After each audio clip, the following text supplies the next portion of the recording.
కలుగునుగాక. దేవుని పరిశుద్ధ నామములో మీ అందరికీ నా ప్రేమ వందనాలు తెలియజేస్తాను.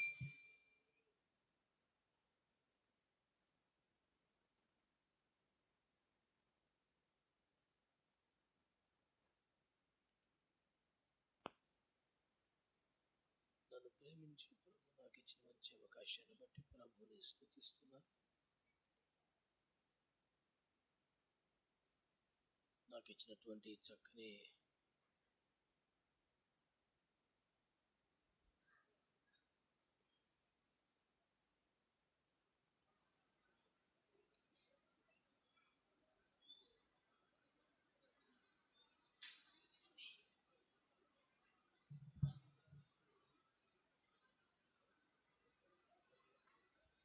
ప్రభు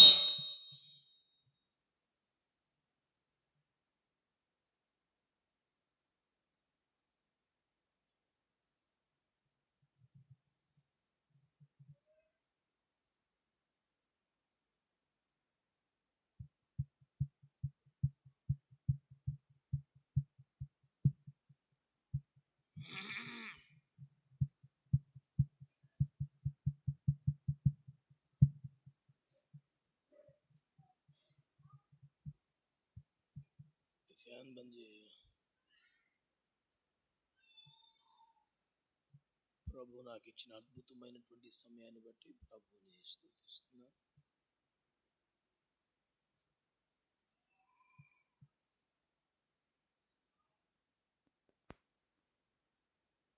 హల్లెలూయా, హల్లెలూయా.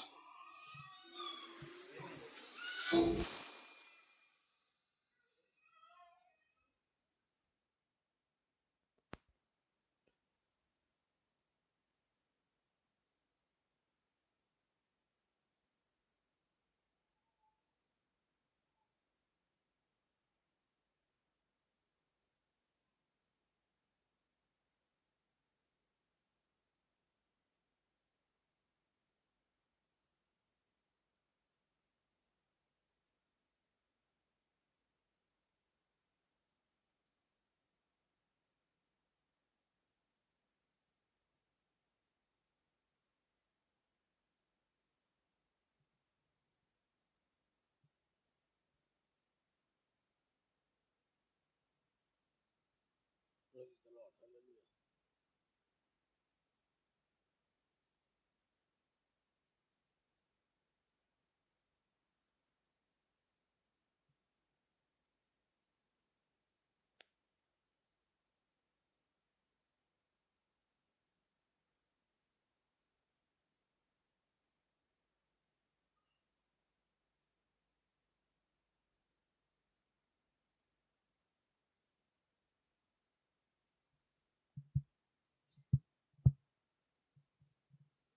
Praise the Lord.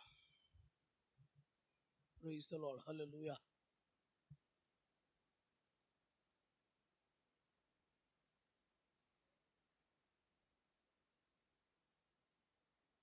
Hallelujah. Hallelujah.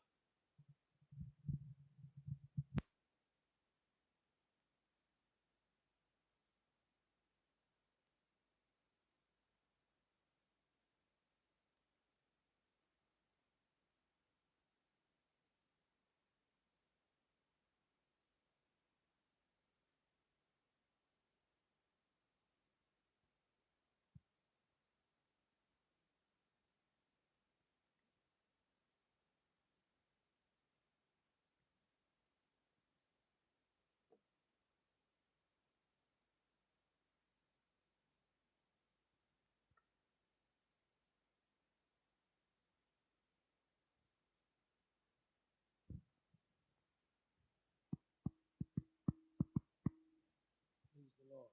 దేవునికి స్తోత్రం. Praise the Lord. Hallelujah. Hallelujah.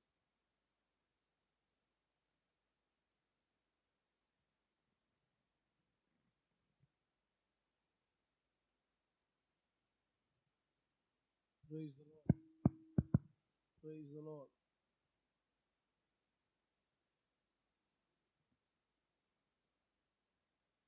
Praise the Lord. Hallelujah. Hallelujah.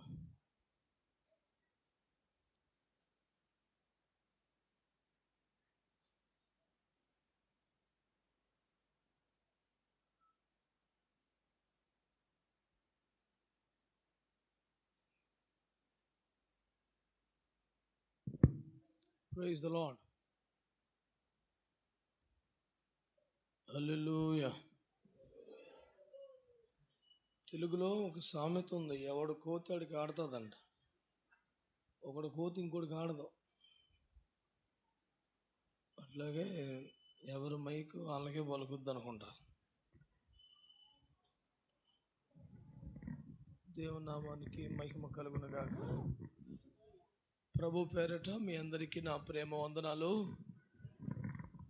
దేవుడిచ్చిన మంచి అవకాశాన్ని బట్టి దేవుని స్తుతిస్తున్నాను. నన్ను ప్రేమతో ఆహ్వానించినటువంటి పాస్టర్ గారికి, సంఘానికి వందనాలు తెలియజేస్తున్నాను. దైవ సేవకులందరికీ కూడా నా ప్రేమ వందనాలు. ఈ కుటుంబ ఆశీర్వాద కూడికలో అసలు ఆశీర్వాదం అంటే ఏమిటి అనే దానికి సంబంధించిన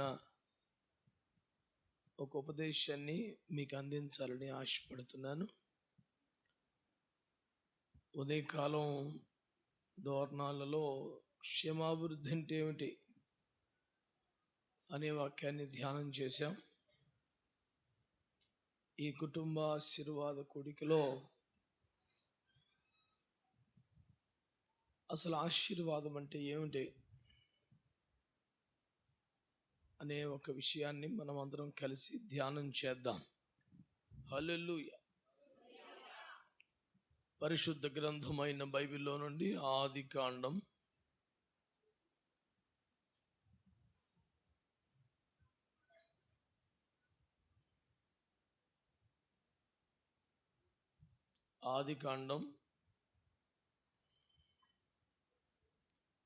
1వ అధ్యాయం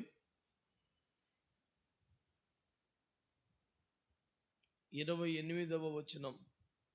దేవుడు వారిని ఆశీర్వదించెను, ఎట్లనగా మీరు ఫలించి అభివృద్ధి పొంది విస్తరించి భూమిని నిండించి దానిని లోపరుచుకొనుడి. ప్రేమ కలిగిన మా తండ్రి, మహాపరిశుద్ధుడు అయిన దేవా, చదువుబడ వాక్య భాగంలోంచి మాతో మీరు మాట్లాడండి.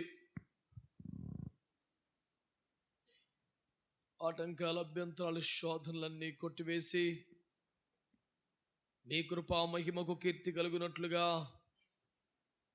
మీ నామమునకు మహిమ కలుగునట్లుగా, సంఘము క్షేమాభివృద్ధి పొందినట్లుగా, ప్రతి కుటుంబము ఆశీర్వదింపబడినట్లుగా నీ వాక్యము మాకు విరిచి వడ్డించమని ప్రాధేయపడి ప్రార్థన చేస్తున్నాం. ఆటంకాలు, అభ్యంతరాలు, శోధనలన్నీ సునాములు కొట్టివేస్తున్నాం. ప్రాణాత్మ దేహముల మీద యేసయ్యా మీ పరిశుద్ధ రక్తాన్ని ప్రోక్షణ చేస్తాం. దేవదూతల పరిచయను యేసునామములో ప్రకటిస్తాం. అల్పదాసులు, నిష్ప్రయోజకుని, పురుగు వంటి వాడును ఈ అగ్ని చేత కాల్చి పుటమ వేసి పరిశుద్ధపరిచి నీతిగల నీ మాట తేటగా వినిపించి మహిమ పొందమని యేసు నామములో ప్రార్థించి వేడి పొంది ఉన్నాము తండ్రి. ఆమేన్. ప్రియులారా, ఆదికాండము 1వ అధ్యాయము 28వ వచనములో ఆశీర్వాదం అంటే ఏమిటో రాయబడి ఉంది. తలలు పైకెత్తి నా వైపు చూస్తూ వినండి. అందరూ కూడా తలలు పైకెత్తి ఈ వైపు చూస్తూ వినండి. ఆశీర్వాదం అంటే ఏమిటి అంటే, చాలామంది క్రైస్తవులు, చివరికి దైవజనులు కూడా కొన్ని చోట్ల ఆర్థికంగా అభివృద్ధి సాధించటమే ఆశీర్వాదమని భావిస్తున్నారు, బోధిస్తున్నారు కూడా.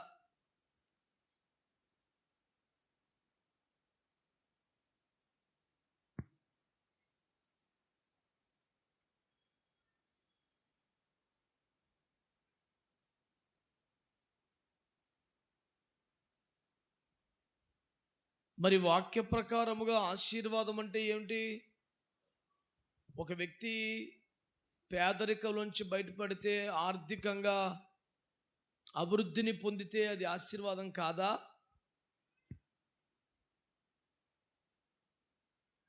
దేవుని దృష్టిలో ఆశీర్వాదం అంటే ఏమిటి అని అడిగితే, బైబిల్ యొక్క మొట్టమొదటి పేజీలోనే ఆశీర్వాదం అంటే ఏంటో దేవుడు వ్రాసి పెట్టారు.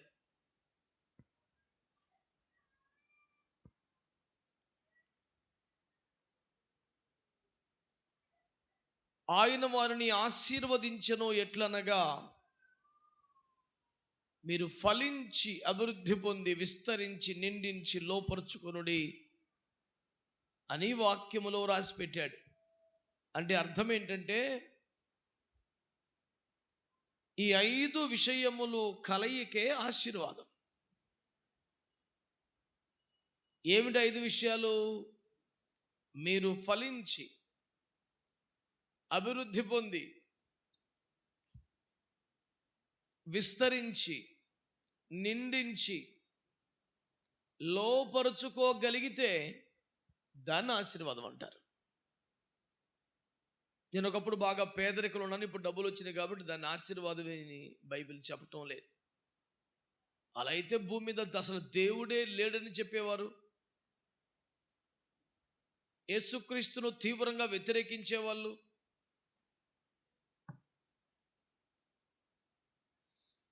వాళ్ళు కూడా ఆర్థికంగా చాలా ఉన్నత స్థాయిలో ఉన్నారు కదా. ఇంకా చెప్పాలంటే అత్యంత ప్రమాదకరమైన ఉగ్రవాదుల దగ్గర,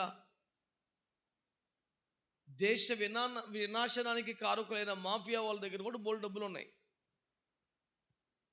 కాబట్టి అదంతా ఆశీర్వాదమేనా?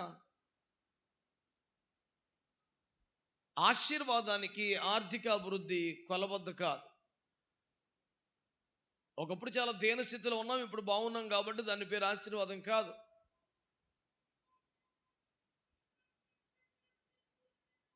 శ్రద్ధ గల ప్రతివాడు ఐశ్వర్యవంతుడు, ఏ కష్టం చేసినా లాభం ఏమవుతుంది.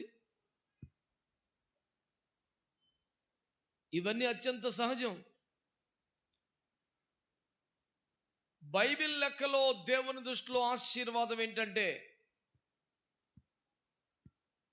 ఒకడు ఫలించాలి, ఆ తర్వాత అభివృద్ధి పొందాలి, ఆ తర్వాత విస్తరించాలి, ఆ తర్వాత నిండించాలి,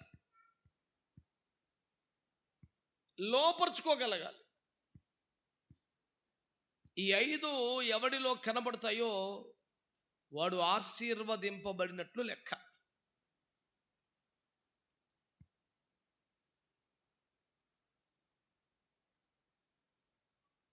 ఆశీర్వాదం అనేది 5 విషయాల సమ్మేళనం. ఫలించాలి, అభివృద్ధి పొందాలి, విస్తరించాలి, నిండించాలి, లోపరుచుకోవాలి. చదువుకునే పిల్లలకు అర్థమయ్యేలా చెప్పాలంటే, ఫలించుట ప్లస్ అభివృద్ధి పొందుట ప్లస్ విస్తరించడం ప్లస్ నిండించడం ప్లస్ లోపరుచుకునుట ఈజ్ ఈక్వల్ టు ఆశీర్వాదం. దాని ఫార్ములా అది, దాని లెక్కది.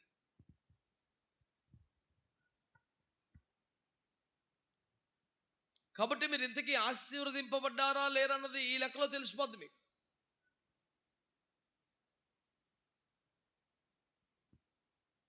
సవివరంగా చెప్పాలంటే, ఫలించడం అంటే మత్తయి సువార్త 3:8 ప్రకారం మారు మనసుకు తగిన ఫలం ఫలించాలి. ఎఫెసీ పత్రిక 5:8 ప్రకారం వెలుగు ఫలం ఫలించాలి. హెబ్రీ పత్రిక 13:15 ప్రకారం జిహ్వా ఫలం ఫలించాలి. గలతీ పత్రిక 5:22 ప్రకారం 19-22 మధ్యలో ఆత్మ ఫలం ఫలించాలి. హెబ్రీ పత్రిక 12:11 ప్రకారం నీతి అనే సమాధానకరమైన శిక్షా ఫలాన్ని ఫలించాలి. ఇలాంటి ఫలాలను ఫలిస్తే ఆశీర్వాదంలో మొదటి మెట్టు. మారు మనసు తగిన ఫలం, వెలుగు ఫలం, జిహ్వా ఫలం, ఆత్మ ఫలం, నీతి అనే సమాధానకరమైన శిక్షా ఫలం. వీటిని ఫలిస్తే ఆశీర్వదింపబడినట్లు లెక్క. 2, అభివృద్ధి పొందటం ఏమిటి? యోహాను పత్రిక 3వ వచనం ప్రకారం ఆత్మలో వర్ధిల్లాలి. కొలస్సీ పత్రిక 1 ప్రకారం ప్రేమ యందు అభివృద్ధి పొందాలి. 2వ తెస్సలోనికీ పత్రిక 1వ అధ్యాయం ప్రకారం విశ్వాసం అభివృద్ధి పొందాలి. ఎఫెసీ పత్రిక 3వ అధ్యాయం ప్రకారం దేవుని కుమారుని గుర్చిన జ్ఞానము విషయములో అభివృద్ధి పొందాలి. ఈ విషయాలలో మనం అభివృద్ధిని సాధిస్తే అది ఆత్మ సంబంధమైన అభివృద్ధి అంటారు. ఇలాంటి ఫలభరితమైన జీవితం ఉంటే, ఈ అభివృద్ధి ఉంటే, ఆ ఫలముతో, ఆ సాక్ష్యముతో నువ్వు విస్తరించాలి. విస్తరించే క్రమం ఏమిటి? అపోస్తలుల కార్యములు 1:8 ప్రకారం మొదట యెరూషలేములో, తర్వాత యూదయలో, తర్వాత సమయములో ఆ లెక్కన బూదిగంతాలకి విస్తరించాలి. యెరూషలేము అంటే నీవున్న నీ స్థానిక సంఘం. యూదయ అంటే మీ ఊర్లోనే ఇరుగు పొరుగు సంఘాలు. సమరయ అంటే అన్ని జనుల ప్రాంతాలు. మొదట నీ సంఘములో, ఆ తర్వాత ఇరుగు పొరుగు సంఘాల్లో, ఆ తర్వాత అన్ని జనులకు, ఈ పద్ధతిలో బూదిగంతల వరకు విస్తరించాలి. ఫలిస్తే, అభివృద్ధి పొందితే, విస్తరిస్తే ఫలితం ఏంటి? నిండించుట. నువ్వు ఫేమ్ అయిపోవటం, నీకు నేము రావటం, నువ్వు డబ్బులు పోగేసుకోవటం, నువ్వు మెల్లిగా ప్రఖ్యాతి పొందడం కాదు, నిందించాలి. దేవుని రాజ్యమును, సంఘములను నీ సాక్ష్యంతో, నీ పరిచర్యతో, ఈ ఫలభరితమైన అనుభవాలతో నిండించాలి. దేవుడు నన్ను బాగా వాడుకున్నాడు, నేను మంచిగా వాడబడ్డాను, నేను మంచిగా సాక్ష్యం చెప్పాను, బాగా పాట పాడాను, నేను ఫలించాను, అభివృద్ధి పొందాను, విస్తరించాను. ఈ మాటలన్నీ చెబితే మరి ఫలించి అభివృద్ధి పొంది విస్తరించుట వలన దేవుని రాజ్యం నిండిందా? ఈ 10 ఏండ్లలో 20 ఏండ్లలో నువ్వు ఒక్కడివే వస్తున్నావా సంఘానికి? 4 ఆత్మలు ఏమన్నా తెచ్చావా?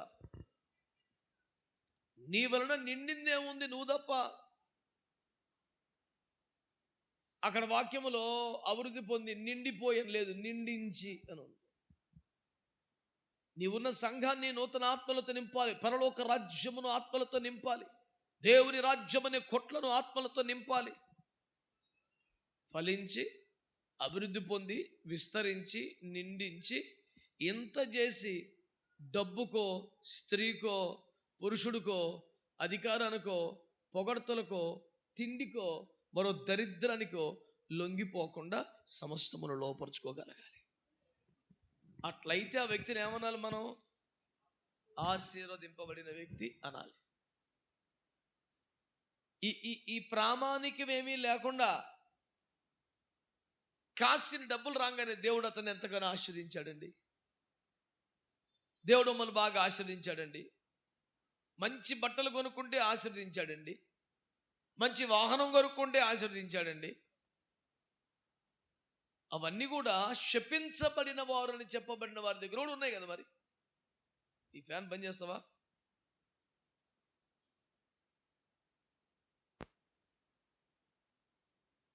వాడికి అసిస్టెంట్ ఇంకోటి ఉన్నాడు, అని చూస్తున్నాడు.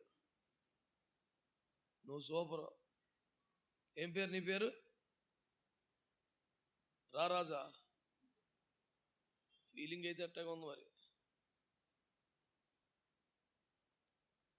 రాజుగారికే రారాజులా తయారయ్యేంద్ర బాబు. జాగ్రత్త చూడయండి. దేవుని స్తోత్రం. హల్లెలూయా.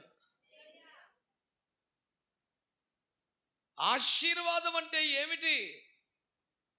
పదార్థ సంబంధమైన, వస్తు సంబంధమైన, ద్రవ్య సంబంధమైన, భౌతిక సంబంధమైన, సామాజిక సంబంధమైన పురోగతిని, అభివృద్ధిని పట్టుకొని దానిని ఆశీర్వాదం అని చెబితే అది వాక్యానుసారమైన వ్యాఖ్యానం కాదు. ఆశీర్వాదం అంటే నువ్వు ఆత్మలో ఫలించిన వాడవై ఉండాలి, వర్ధిల్లిన వాడవై ఉండాలి, సాక్ష్యముతో అనేక ప్రాంతములకు విస్తరించిన వాడవై ఉండాలి, ఆ విధమైన పరిచర్యలతో ఆత్మలను సంఘములో నిండించిన వాడవై ఉండాలి. ఇంత చేసి డబ్బులకో, తిండికో, స్త్రీకో, పురుషుడికో, వ్యసనానికో, ఏదో ఒక దరిద్రానికి లొంగిపోకుండా సమస్తమును లోపరుచుకొనగలిగిన వాడివై ఉండాలి. అందుకని ఫలించి అభివృద్ధి పొంది విస్తరించి నిండించి లోపరుచుకుంటే దాని పేరు. చాలా విచారకరం. చాలా మంది గొప్ప గొప్ప వ్యక్తులు కూడా బాగానే ఫలిస్తున్నారు, ఎంతో అభివృద్ధి పొందుతున్నారు, బాగా విస్తరిస్తున్నారు. తమ ప్రసంగాలతో, సాక్ష్యాలతో, కృపా వరములతో ఆత్మలను పట్టుకొచ్చి దేవుని రాజ్యాన్ని నింపుతున్నారు కూడా. కానీ తీరా ఏదో ఒక వ్యసనానికి లొంగిపోయి, ఏదో ఒక పాపానికి లొంగిపోయి చాలా చెడ్డ మాదిరిని మిగిలించి ఆత్మానుసారంగా ఆరంభించి శరీరానుసారంగా ముగించిన దరిద్రం చాలా చోట్ల మనం కనబడుతుంది, చూస్తూ ఉంటాం. అలా జరిగితే ఇంక వారు ఆశీర్వదింపబడిన వారు అనగలమా? పోయిందిగా సాక్ష్యం, దేవునికి అవమానం వచ్చిందిగా, వారి వల్ల 4 ఆత్మలు సలారిపోయినాయిగా, వెనకెళ్ళిపోయినాయిగా, ఇంకేం ఆశీర్వాదం? అందుచేత ఈ పూట దేవుని వాక్యమును ఆలకించగలిగితే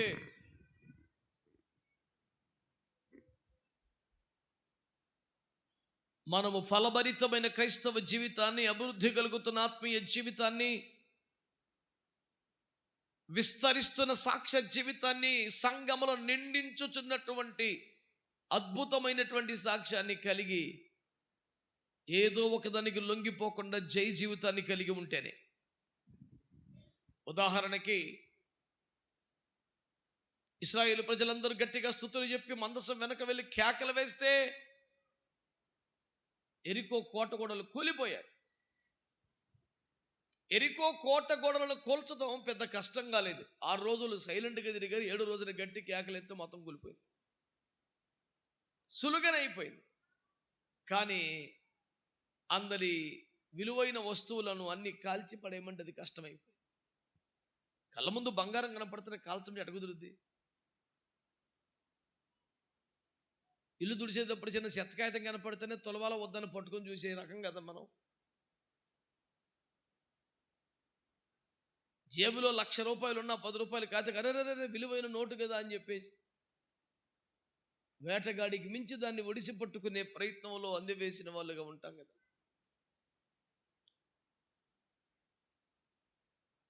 ఏదో ఒక దానికి లొంగిపోతే ఇంకేముంది ఆశీర్వాదం? అతగాడికి ఆశీర్వదింపబడ్డ వ్యక్తి కాదు. మా చిన్నప్పుడు ఒక పాస్టర్ గారు మా ఇంటికి వచ్చేవారు. డైరెక్ట్ బేరం అన్నమాట. మంచి భోజనం పెడితే మంచి వాక్యం చెప్తాను. ఇది ఎక్కడ సావురా నాయన, నువ్వేదో గడ్డి పెట్టి మంచి వాక్యం చెప్పమంటే ముందే తినేసేవాడు పొలమని. కడుపు నిండా భోజనం పెడితే, రుచికల పదార్థాలు పెడితే, ఆయన అభిరుచి మేరకు సమకూర్చగలిగితే, అన్ని అద్భుతంగా కుదిరితే ఆయన బేభత్సంగా వాడబడితే ముందు గదిలో ప్లేట్ దగ్గర, అప్పుడు స్టేజీ. ఇంత గొప్ప దైవజనుడు ఇంత వాక్యం చెప్పేవాడు, తిండి కేంద్ర బాబు తగు అనుకునేవాళ్ళు.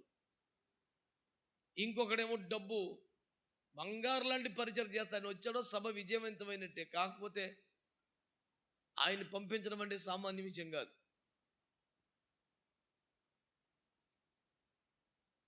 ఏదో ఒకటి కుమ్మండ చెంబు తెప్పాలి, అమ్మేయాలి, లేకపోతే పని అవ్వదు.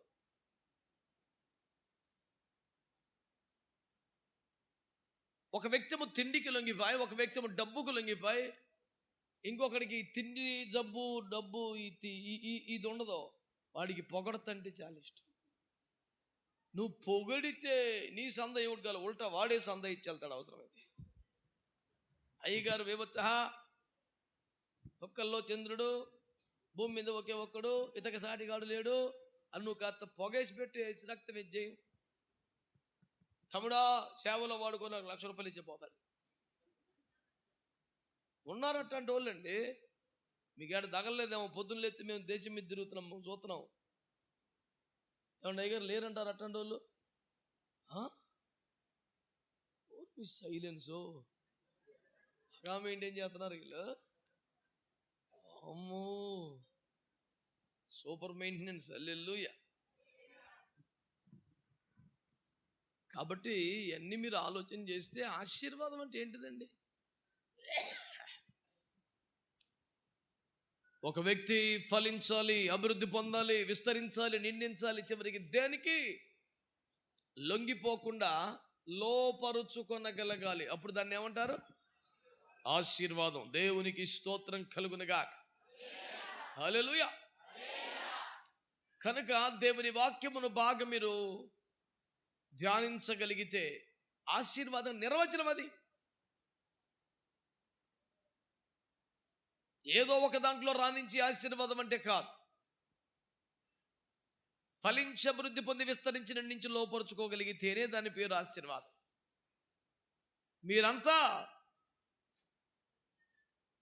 ఈ 5 విషయములలో కూడా రాణించి సాధించి నిజమైన ఆశీర్వాదమును సొంతం చేసుకోవాలని నేను కోరుతూ ఉన్నాను. దేవునికి స్తోత్రం కలుగునుగాక. హల్లెలూయా. అయితే దేవుని బిడ్డలారా, ఈ భూమి మీద ఒక వ్యక్తి ఆశీర్వదింపబడిన వాడుగా ఉండాలి.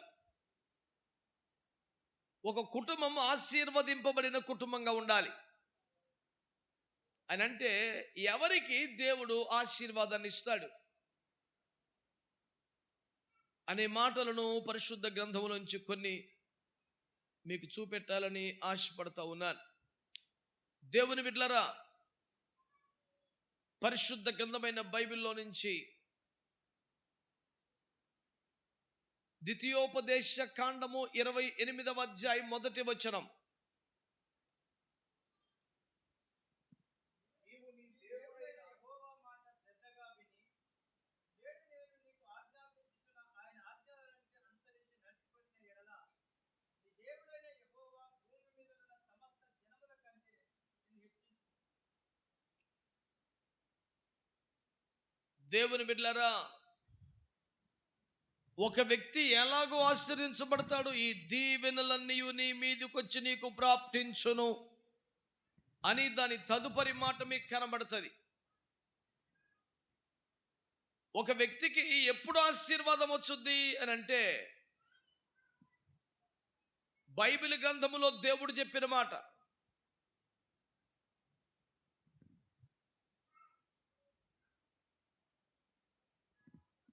నేడు నేను నీకు ఆజ్ఞాపించు మాటలు శ్రద్ధగా విని.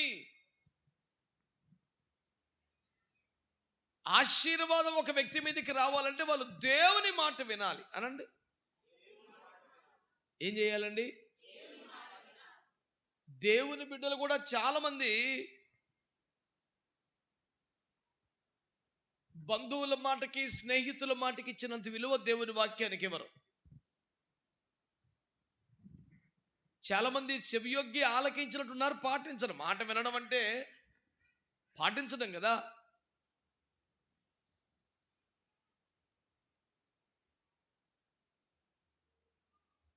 మోటార్ స్విచ్ ఆన్ చేసాం, ట్యాంక్ ఫిల్ అయిపోతుందేమో, ఓవర్ఫ్లో అవ్వకుండా చూడు బాబు అనే ఉద్దేశంతో చూస్తూ ఉండమని చెప్తాడు. ఓవర్ఫ్లో అవుతున్న నిలబడి చూస్తున్నాడట.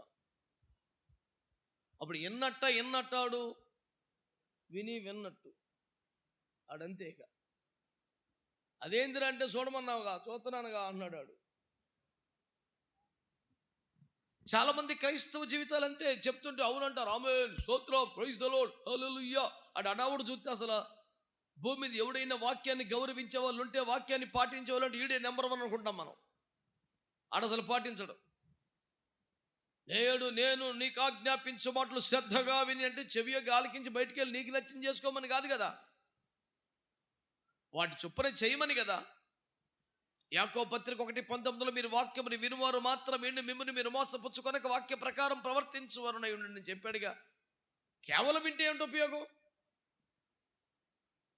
హాస్పిటల్కి పోయి డాక్టర్ చెప్పిందంత విని ఆయన చెప్పింది ఏది చేయకపోతే ఆరోగ్యం వరకు వస్తుంది? వినాలి, పాటించాలి.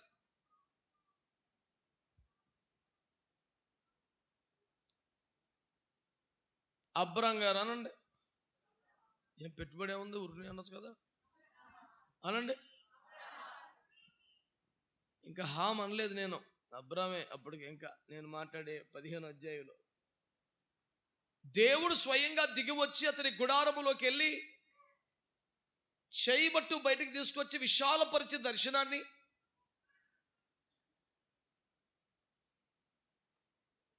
ఆకాశ నక్షత్ర సమానమైన ఆత్మీయ సంతానాన్ని ఇస్తానని సముద్రపు ఇసుక రేణువులంత విస్తారంగా సంతానాన్ని ఇస్తానని వాగ్దానం చేసి వధించబడ్డ కలేబరముల మధ్య అబ్రాముకు బదులుగా స్వయంగా తాను నడిచి నిబంధన చేసి ఇన్ని ఆశీర్వాదాలు దేవుడిస్తే చాలా థ్యాంక్స్ ప్రభు, అలమున్ ప్రభు, ఆమెన్ ప్రభు, అలాగే ప్రభు, నాకు ఇప్పుడు దిగిలిపోయింది ప్రభు, ఎలియాజరే వారసుడు కాదు, నాకు ఒక నిత్యం నీకు స్తోత్రం, ఆమేన్ హల్లెలూయా. ఇప్పుడు అబ్రహాము దేవుని నమ్మాను, అది అతను నీతిగా ఏమి నమ్మాడు? ఎక్కడ రాశాడు అది? ఆదికాండం 15:6 రాశాడు. పైన 5 వచనంలో ఏం జరిగింది? నువ్వు నాకు ఎన్ని తూకమేముంది, ఈడే వారసుడైపోతాడు కదా ఏడ్చాడు. అడుగు ఆదిలో నీకు కొడుకునిస్తానులే అన్నాడు. అది కూడా ఎంతమందిని ఇస్తాను అన్నాడు? ఆకాశ నక్షత్ర సమానం. ఆ మాటని అబ్రహాము నమ్మెను, అది అతనికి నీతిగా ఎంచబడి. అంటే మృతతుల్యుడైపోయిన స్థితిలో 100 సంవత్సరాల వయసులో నీకు సంతానం ఇస్తాను, అది కూడా ఆకాశ నక్షత్ర సమానమైన సంతానం ఇస్తానంటే వెంటనే నమ్మేశాడు. అది దేవునికి నీతిమంతుడిగా తీర్చాలనిపించింది. ఇంత బాగా నమ్మినోడు, విన్నవాడు, అవును ఆమె స్తోత్రం అన్నవాడు ఇంటికి వెళ్ళి, శారమ్మ నా వలన నీకు సంతానం లేకపోవటం, అసలు వంశమే లేకుండా రాసినప్పుడు నాకు ఇష్టం లేదు. నేను బాగా ఆలోచించాను, నువ్వు ప్రార్థనలో ఉన్నంతసేపు నేను ఈ పని మీద ఉన్నాను, ఆలోచనలో ఉన్నాను. ఆయన దేవుని దగ్గర ఉన్నాడు, నడుస్తున్నాడు, బలిపీఠాలు కడుతున్నాడు, బలి అర్పణ చేస్తున్నాడు, నిబంధనలు నడుస్తున్నాడు. ఇదంతా అబ్రాం గారు. ఈ అమ్మేమో కూర్చుంది. పని మనిషిలో ఒక దాన్ని సెట్ చేసింది. నా వల్ల నీకు సంతానం కాదు, నేనే దగ్గర నుండి పెళ్లి చేస్తున్నాను, చట్టబద్ధం, ఇది కరెక్ట్ రూల్, ఇది నీకు దోషం లేదు, నాకు దోషం లేదు. ఈమె వల్ల నీకు సంతానం కలుగుతుంది, నీ వంశం నిలబెట్టాల్సిన బాధ్యత నాది, నా వల్ల నీ వంశాన్ని నష్టం కలగకూడదు. ఆదర్శ ఉదాత్త బేభత్స అద్భుత తీర్మానం చేసుకుంటే ఈ పెద్ద మనిషి ఏమనాలా? ఎవరు పెద్ద మనిషి అంటే? అబ్రాం. పిచ్చి తల్లి, నువ్వే అంత కంగారు పడక్కర్లేదు, ఇప్పుడే దేవుడు మాట్లాడాడు. ఆకాశ నక్షత్రం సంతానం ఇస్తాడంట, సముద్ర ఇసుకలను సంతానం ఇస్తాడంట. స్వయంగా ఖండించబడ్డ కలేబరముల నుంచి తాను నడిచాడు. ఇకేం దోకలేదు మనకి. హ్యాపీగా ఉండో, సంతోషంగా ఉండో, స్తుతులు చెప్పో అనాలి కదా. అలాగేనమ్మా, నీ మాట పండు కాదన్న మంచి పెళ్లి చేసుకున్నాడు. ఈ పెళ్లి చేసుకుంటే సంతానము కలిగెను అనుకున్నాడు, కాదు, సమస్య కలిగెను. అబ్రాం గారికి సంతానం వచ్చిందా, సమస్య వచ్చిందా? ఎంత పెద్ద సమస్య వచ్చిందంటే అబ్రహాము ఎండవేళ గుడారపు ద్వారమునొద్ద కూర్చున్నాడంట. ఎవడైనా ఎండపూట వాకిట్లో కూర్చుంటాడా? చల్లపూట కూర్చుంటాడు. పొద్దున కూర్చున్నాడు, సాయంత్రం మంచి ఎండలో అగ్గి మండిపోతున్న వచ్చి బయట కూర్చున్నాడంట. ఎందుకని? లోపల అంతకన్నా వేడిగా ఉంది వాతావరణం.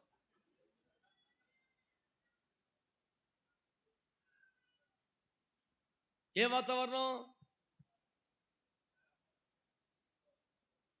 ఏమోనండి, మీరు ఇదివరకు లగలేరు, మారిపోయారు. నువ్వు మొదటి ప్రేమను కోల్పోతావు, తప్పు ఒకటి మోపవలసి వచ్చాను అని శారమ్మ చూస్తుంది. నా పని నేను చేసుకో, అంట్ల గిన్నెలు దోలుకుంటాను, తీసుకొచ్చి నన్ను ఆగం చేసిన బతుకు నాశనం చేశారు దుర్మార్గులని ఆ పిల్ల చూస్తుంది. పెరట్లోకి వెళ్తే ఆగరం మేడుపు, ఇంట్లోకి వస్తే శారం మేడుపు, ఎడుజావలేక బయటకు వచ్చి కూర్చున్నాడు. నేను చెప్పే సువార్త ఏంటంటే, దేవుని మాట విను అను. అంటే అర్థం ఏంటి తెలుసా? ఊరక బుర్రోపడం కాదు. 2, ఆయన మాట విని ఇంకొకరి మాట కూడా వింటాం కాదు, ఆయన మాట మాత్రమే వింటాం. ఇప్పుడు ఇక్కడ ఊగొడుతుంది, అక్కడ ఊగొడుతుంది, అన్నిటికీ ఎస్ చెప్పుకుంటూ పోతే ఏడరా లైఫ్. కొంతమందికి మంచి లక్షణం ఉండదండి, వాళ్ళు నో చెప్పలేరు, ఎవరికి నో చెప్పలేరండి. సైతానికి కూడా నో చెప్పలేరండి. తాగుబోతోడికి, వ్యభిచారికి ఎవరికి నో చెప్పలేరు. వాడంటే, అన్నా నువ్వు లేకపోతే నాకు తాగుబోద్దు అవట్లేదంటే పదరా తాగుదాం అంటాడు. దానికి భ్రష్టుడు పెట్టిన పేరు ప్రేమ. ఇక అడిగితే కాదనకూడదు కదండి, పాప బాధపడతాడండి. నీకోసం ప్రాణం పెట్టినోని బాధ పెడతావురా, ఎంత మంచోడివిరా నువ్వు. మాట విని అంటే దానికి అర్థం చెప్తున్నాను నేను. మాట విని అంటే ఊరక వినడం కాదు, పాటించటం. రెండోది మాట విని అంటే ఆయన మాట తప్ప ఇంకా మనుషుల మాట వినకపోవడం, అది కూడా ఉంది అందులో. లేకపోతే స్తోత్రం సమస్య వచ్చింది. ఇంట్లో ఎవరు హ్యాపీగా ఉన్నారు? శారం హ్యాపీగా ఉందా? ఆగరం హ్యాపీగా ఉందా? అబ్రంగా హ్యాపీగా ఉన్నాడా? మన పిల్లగాడు ఖుషికున్నాడా? ఎవరికి మనశ్శాంతి లేదు. కొంపలో ఆశీర్వాదం కనపడతలా, ఆందోళన తప్ప. మీకు బోధపడుతుందా? మీ మౌనం పాడుగాను అర్థమవుతుందా? మరి అదే అడిగా. మీరు ఇట్లా సతాయితే మా ఊడు చిక్కిపోతాడు రోజు రోజుకి. దేవుని నేను జొన్నలు కొర్రలు తినే చిక్కిపోతాను నేను. అసలు మీది కూడా ఉంది సగం పాత్ర. ఉలకర పలకరేంద్ర దేవునికి స్తోత్రం చెప్పండి. ఇది ఒక్కటి బాగానే ఫిక్స్ అయ్యారేక. దేనికి ఉలకర పలక అలేలి అంటే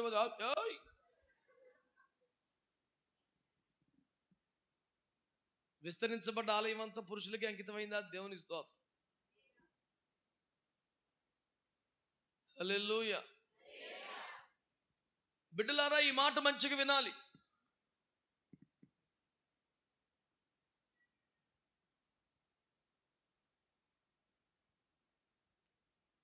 నేడు నేను నీకు ఆజ్ఞాపించు మాటలు శ్రద్ధగా విని అంటే వినడం కాదురా, పాటించడం. పాటించినప్పుడు నా మాట మాత్రమే పాటించు. నేను చెప్పింది చేసి ఇంకోటి చెప్పింది చేసి 15 అధ్యాయులు యేసు ప్రభుకి వేస్తంటివి, 16 అధ్యాయులు శారమ్మకి వేస్తంటివి. ఎస్ చెప్పుకుంటూ పోతే అడుగుతుంది.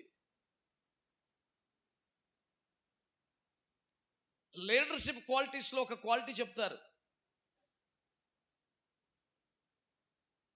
The person who is able to say no can become a leader అనేది ఒక సిద్ధాంతం. నో చెప్పగలిగిన దమ్మున్న వాడే నాయకుడు అవుతాడని. అన్నిటికీ ఎస్ చెప్పుకుంటూ పోతే సన్నాసి రకమే నాయకుడు ఆడవుతాడు. 100 మంది 100 చెప్తారు సార్, ఏం చెప్పిన ఆమె అనుకుంటే నాశనం. ఎలియాజరు కాదు నాన్న నీకు సంతానం ఇస్తానంటే ఆమెనంటివి. మన వల్ల కాదు కానీ నువ్వేం చేసుకోమంటే ఏడా ఆమెనంటివి. దేవుని మాట వినుట అంటే ఆయన వాక్యమును పాటించుట. 2 ఆయన మాట మాత్రమే వినుట. మరి అందరికీ వినుకుంటా పోతుంటే ఎడదెములుద్ది? దేవునికి స్తోత్రం కలుగునగాక.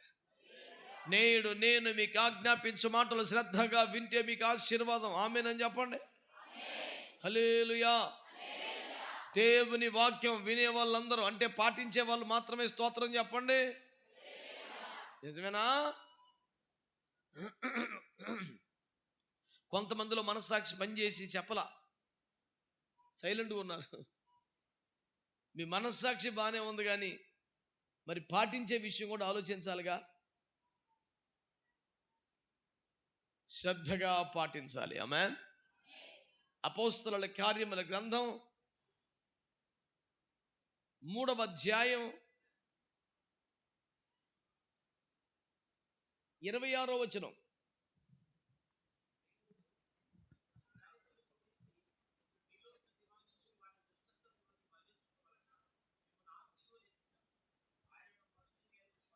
దేవునికి ఒక స్తోత్రం చెప్పండి.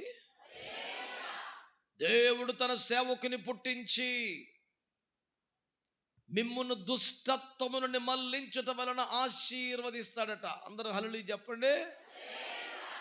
ఆశీర్వాదం ఎప్పుడు వస్తుంది? ఆయన మాట వింటే అనండి. ఆయన మాట వింటే అంటే 2 చెప్పాను. ఒకటి వినడం అంటే పాటించడం. పాటించడం అంటే ఆయన మాట మాత్రమే పాటించడం. అందరి సలహాలు మేనమామ ఎటు చెప్పాడు, బాబాయ్ ఎటు చెప్పాడు, అన్నయ్య ఎటు చెప్పాడు, బాబు ఎటు చెప్పాడు, ఫ్రెండ్ ఎటు చెప్పాడు, మొత్తం నాశనం.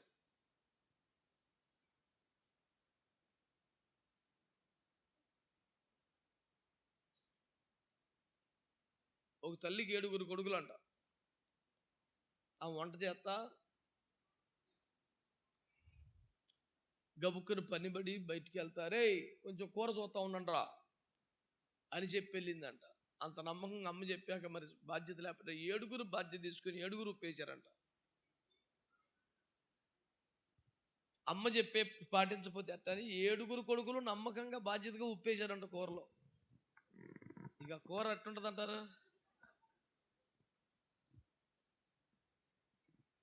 మరి అన్నీ చేసుకుంటూ పోతే ఎట్ట కుదురుద్దండి? దేవుడు చెప్పిన మాట మనుషుల మాట కలవదు.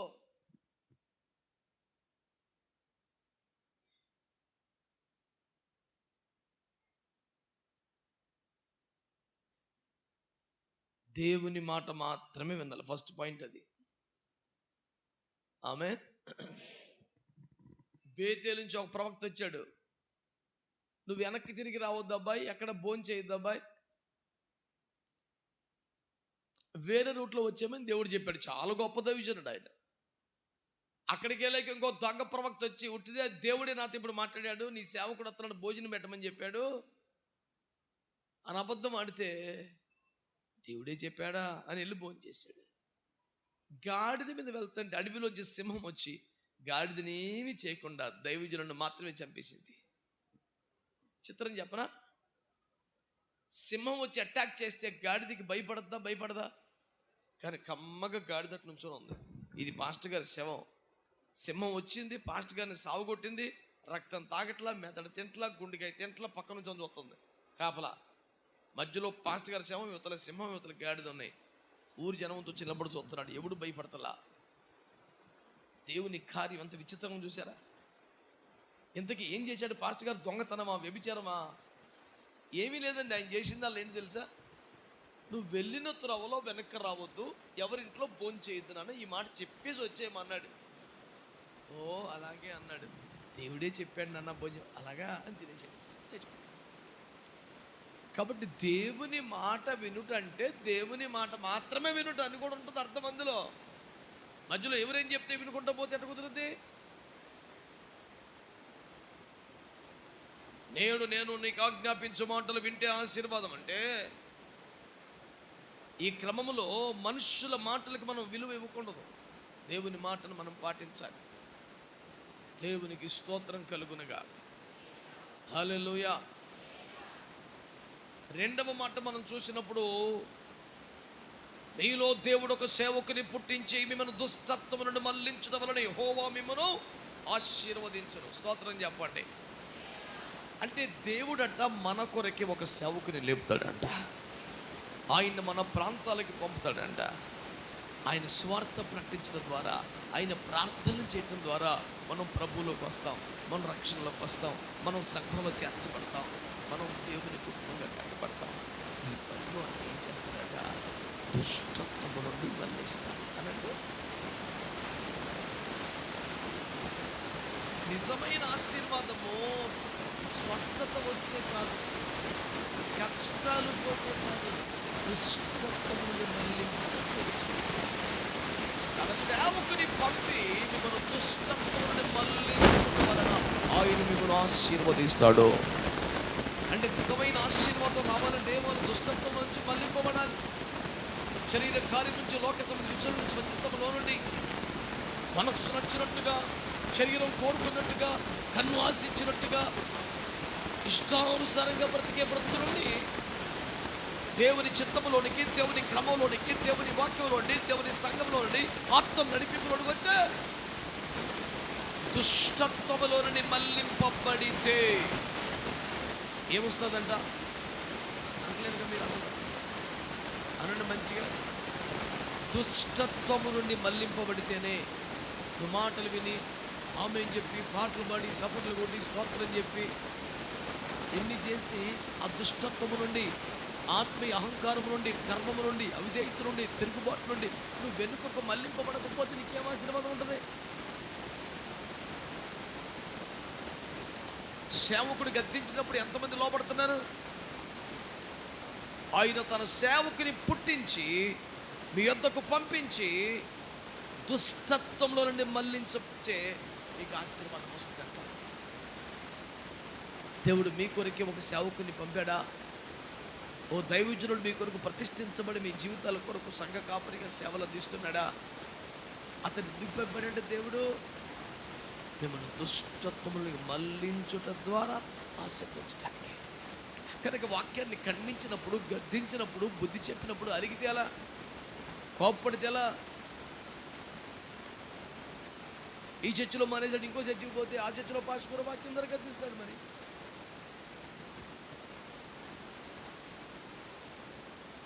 చాలా మంది వాక్యానికి లోబట్టం మానేశారు, వాక్యానుసారమైన ప్రవర్తన కోల్పోతున్నారు.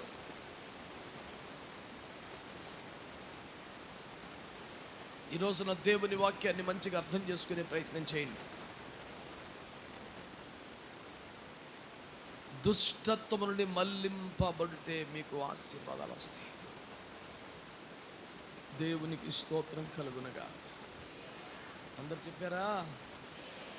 హల్లెలూయా. దుష్టత్వం నుండి మళ్లింపబడుట ద్వారా ఆశీర్వదించబడతారు. నువ్వు మళ్ళీకొక కొంతమంది, ఆదికాండం 4వ అధ్యాయంలో కయ్యను ఉన్నాడు. తప్పు నాన్న చేయకూడదని దేవుడు చెప్పాడు, ఏమైనా పాటించాడా? ఏం పట్టించుకోవాలా?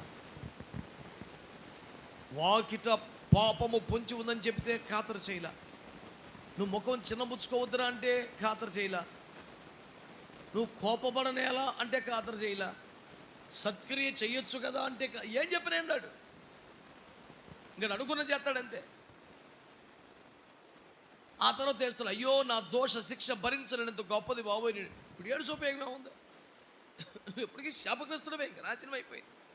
ఒక మాట మాట్లాడినప్పుడు, గద్దించినప్పుడు, హెచ్చరించినప్పుడు దుష్టత్వం నుంచి మల్లుకోవాలి. మల్లుకొనుంటే కయ్యను శాపగ్రస్తుడు కాదు, ఆశ్రయించబడేవాడు. మల్లుకోలేదు కాబట్టి అంతే. చాలా మందిలో ఇంకొక చేదు గుణం ఉంటుంది. దేవుడు ఒక పక్క నిన్ను రకాలుగా మాట్లాడుతుంటే కనీసం ప్రత్యుత్తరం ఇవ్వలేదు కయ్యను, వెళ్ళిపోయాడు సీరియస్గా. చాలామంది సంఘానికి వస్తారు, దైవజనుడు ఆత్మావేశంతో వాక్యం చెబితే, గద్దిస్తే, ఖండిస్తే, బుద్ధి చెబితే దానికి లోబడి అనుకూలంగా, ప్రభా నీ సేవకుడి దగ్గర మాట్లాడావు, ఇదిగో ఈ పొరపాటు ఉంది, సరి చేసుకుంటున్నాను అని తిరిగి దేవునితో మాట్లాడి ఒక ఒప్పందపడి వెళ్ళాలి కదా, లేచి వెళ్ళిపోతారు అంతే. దేవుడు మాట్లాడిన తర్వాత దేవునితో తిరిగి మాట్లాడకుండా, నిబంధన చేయకుండా సైలెంట్గా లేచిపోయావంటే నీకు వచ్చేది శాపం తప్ప ఆశీర్వాదం కాదు. దేవాతి దేవుడు ఒక మనిషితో మాట్లాడడం అనేది చిన్న విషయం అండి. ఆయనే నిన్ను ప్రేమించి నిన్ను దుష్టత్తులను మళ్లించాలని నీతో మాట్లాడితే నువ్వు అసలు ఖాతరు లేకుండా వెళ్ళిపోతుంటే నీకు ఆశీర్వాదం ఎట్టు వచ్చింది? నీకు నచ్చితే ప్రభువుని దీవిస్తాడు, నీ కుటుంబాన్ని దీవిస్తాడు, నీ పిల్ల పాపాలు దీవిస్తాడు, పాడి పంటలు దీవిస్తాడు, పిండి పిసుకు తొట్టి, రొట్టెలు గంప, నూనె బుడ్డి ఈ చెప్తా ఉంటే ఆమె ఆమె దైవజనుడు గొప్పగా వాడుకున్న దేవునికి స్తోత్రం హల్లెలూయా అంటాడు. నీ బ్రతుకు మార్చుకో, నీ బుద్ధి మార్చుకో అన్నాడు అనుకో. ఇదివరకు బాగానే ఉండేవారండి పాస్టర్ గారు, ఈ మధ్య ఎందుకు మారిపోయాడు అని నీకు పొగెత్త కూర్చోవాలి పొద్దుగులా.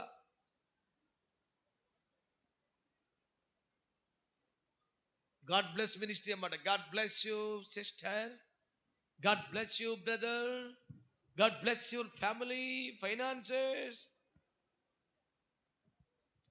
కోడి పిల్లలు, కుక్క పిల్లలు, పిల్లి పిల్లలు అన్ని దీవెంతో కూర్చుంటాడు. ఇడు ఖుషి ఖుషి అయిపోతాడు. ఇప్పుడు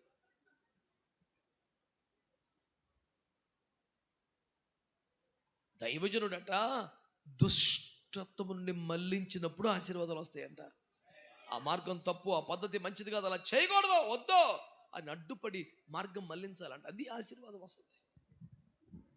నాకు పాస్టర్ చెప్పారు, నువ్వు అలా చేస్తే నువ్వు బాగుపడవు. వాళ్ళు తిప్పలయ్యాలు పడతారు, ఏదో వాళ్ళని కోర్చి ప్రోత్సహించి దీవించి కొన్ని వాగ్దానాలు చెప్పి వెళ్తే వాళ్ళు హ్యాపీగా ఉంటారు, నిన్ను హ్యాపీగా చూసుకుంటారు.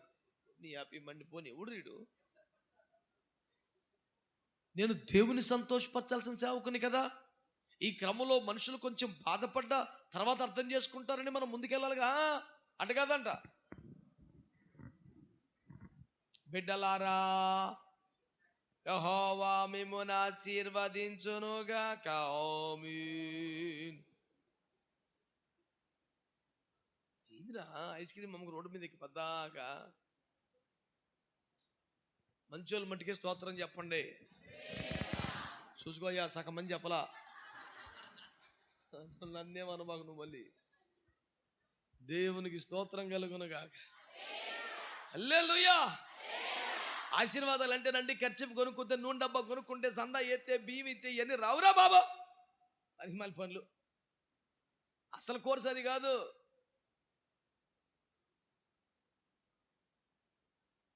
ఆడు కూడా మొట్టమొదటిసారి మంచి భోజనం హోటల్కి వెళ్తే భోజనం తిన్న తర్వాత ఆడు సూప్ ఏంటది ఫింగర్ బౌల్ ఎత్తాడుగా, నిమ్మకాయ పిండి చేయి కడుక్కోవడానికి. నిమ్మకాయ పిండి కమ్మకి అది కూడా తాగేసాడంట. తాగేసిన తర్వాత అంత కడుపులో తిప్పినట్టుగా తిక్క పిచ్చి పిచ్చుకుందంట. ఆడు బిల్లు పట్టుకొస్తే అంతా బాగుంది కానీ లాస్ట్లో ఇచ్చిన చూసి దరిద్రంగా ఉందన్నాడంట. ఆడన్నాడా నేను ఎప్పుడు ఇచ్చా జ్యూస్ అన్నాడు. చివర్లు ఇచ్చామంటే ఓరే తాగేది కాదురా చేయి కడుక్కుంటా తెచ్చాడు బే అన్నాడు. అప్పుడు అంత తెంగరవరం అయితే ఎలాగండి బతికేది? ఏలం వేరంటే నాకు దిగులుగా పూసుకునేదా, తాగేదా, నోటికి వేసుకునేదా, నెత్తికి రాసుకునేది ఏంటిరా తెలదో, చేయి చాపటమే. అది ఏందిరా వేలం వేరంటే నాకు కొంచెం పెట్టండి. ఏంటది? ఏమో ఏదో పెట్టు. అది రాసుకునేదా, దాచుకునేదా, వేసుకునేదా, పూసుకునేదా అని తెలియదు. చెయ్యి. ఆశీర్వాదం అంటే మనం వెళుతున్న త్రోవ నుంచి తప్పు నాన్న, ఇది కాదు, ఇది దేవుని పద్ధతి, ఇది దేవుని ద్వారి అని ఖండించి గద్దించి బుద్ధి చెప్పి మళ్ళించితే ఆశీర్వాదం వస్తుంది. హల్లెలూయా. పశువుల కాపర్లను చూడండి, అది వేరే త్రోవలు వెళ్ళిపోతుంది అనుకోండి, అటు అడ్డం పరిగెత్తుకొచ్చి దానికి ఎదురొచ్చి కర్ర తొక్కడు కొట్ట మళ్ళించడం అంటే అది మనం వెళ్తున్న త్రోవ గడ్డొచ్చి అది కాదు. ఇప్పుడు మనం వెళ్తున్న త్రోవ గడ్డొస్తే ఊరుకుంటామా? పాస్టర్ గారిని కోపం వచ్చిన ఒంగోలు గిత్తల కొమ్ములతో కుమ్మెవతలు వారేయటమే. ఇప్పుడు సంఘంలో ఫస్ట్ నుంచి నమ్మకం ఉన్న బిడ్డలండి, ఏమంటే వాళ్ళు పెళ్ళైన కొత్తలో మీ చర్చికి వచ్చారు, ఇక్కడే పెరిగారు పిల్లలు, పెళ్ళిడికి వచ్చారు. పెళ్ళిడికి వచ్చిన తర్వాత వాళ్ళ కులాన్ని బట్టి కట్నాన్ని బట్టి ఏదో ఏదో పనికి మళ్ళీ పాపిస్ట్ నీచ నికృష్ట అస్సకి బుద్ధులు బట్టి పెళ్లి సంబంధం సెట్ చేసుకున్నారు. అన్ని మ్యాచ్ ఫిక్స్ చేసుకొని సైలెంట్గా ఏం ఎర్రనట్టుగా నీ దగ్గరికి వచ్చారు. ఎర్రనట్టుగా వచ్చారు కానీ ఎర్రకుండా ఉన్నావా, నీకు అన్నీ తెలిసిపోయినాయి. అప్పుడు ఏం చేయాలా? మంచిది, దేవుడు మీ ప్రయత్నములు సఫలపరచునుగాక, మీ సంబంధములన్నీ బాగుండునుగాక, పిల్ల పాపములతో ఐశ్వర్యములతో అనాలా? అయ్యా దేవుని చిత్తమో కాదో ప్రార్థించండి బాబు, కంగారు పడి నిర్ణయం తీసుకోకండి. కులాన్ని బట్టో మతాన్ని బట్టో డబ్బుని బట్టో అలా చేయకండి. పిల్లలు ఇష్టపడ్డారనో మీరు తొందరపడకండి. అయ్యా కనిపెట్టండి, ప్రార్థన చేయండి. అలా కాకుండా కులమును బట్టి కానీ కట్నమును బట్టి కానీ మీరు నిర్ణయాలు తీసుకోండి. దేవుని చిత్తం కాదు అని చెప్పాలి కదా. చెప్పితే నెక్స్ట్ సండే ఇంకో చర్చి.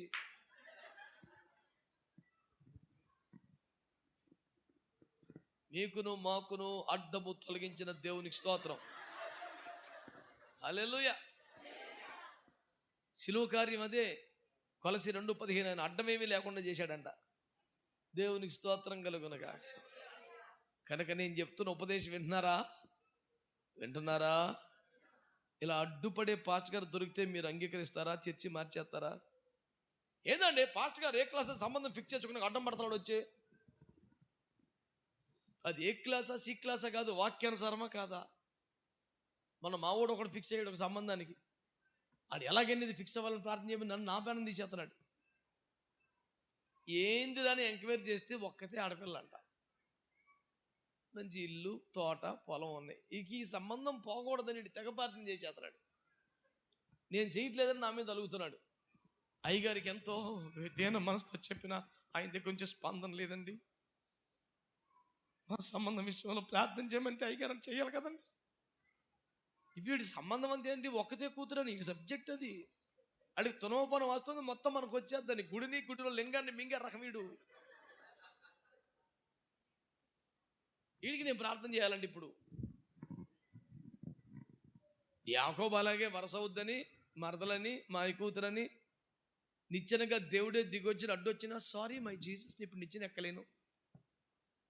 నాన్న ప్రార్థన చేసి పంపాడు, అమ్మ సపోర్ట్ చేసి పంపింది, మా కూతురు ఉందంట వెళ్ళిపోతుంది కదండి. వెళ్ళాడు 14 ఏళ్ళు నానా బాధలు పడి సొంతం చేసుకున్నాడు.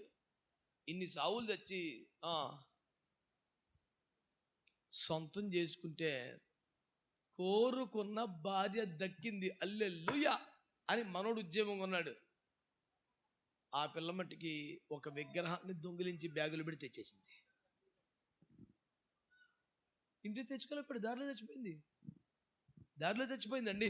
ఐగుప్తులో చనిపోయిన వారి ఎముకలు కూడా తెచ్చి బెత్లెహేములో పెట్టుకున్నాడు. రాహేలు సమాధి రాలేదు, రోడ్డు పక్కన ఉంది ఈ రోజుకి. ఎందుకు శాపకరం బతుకు? ఇంటికి ఏమి రావాలా?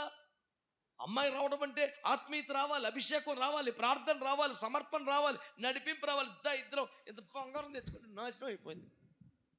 చెప్తే అర్థమైంది చదువుకోడికి. ఏంటో ఈ మధ్య పాస్టర్ గారు మేము బాగుపడుతుంటే ఓర్చుకోలేకపోతున్నానండి. అవును మరి, నువ్వు ఆశీర్వదించబడితే నా ఆశీర్వాదం కరిగిపోతాయి. ఏ పనికి మళ్ళీ సిద్ధాంతం ఇది?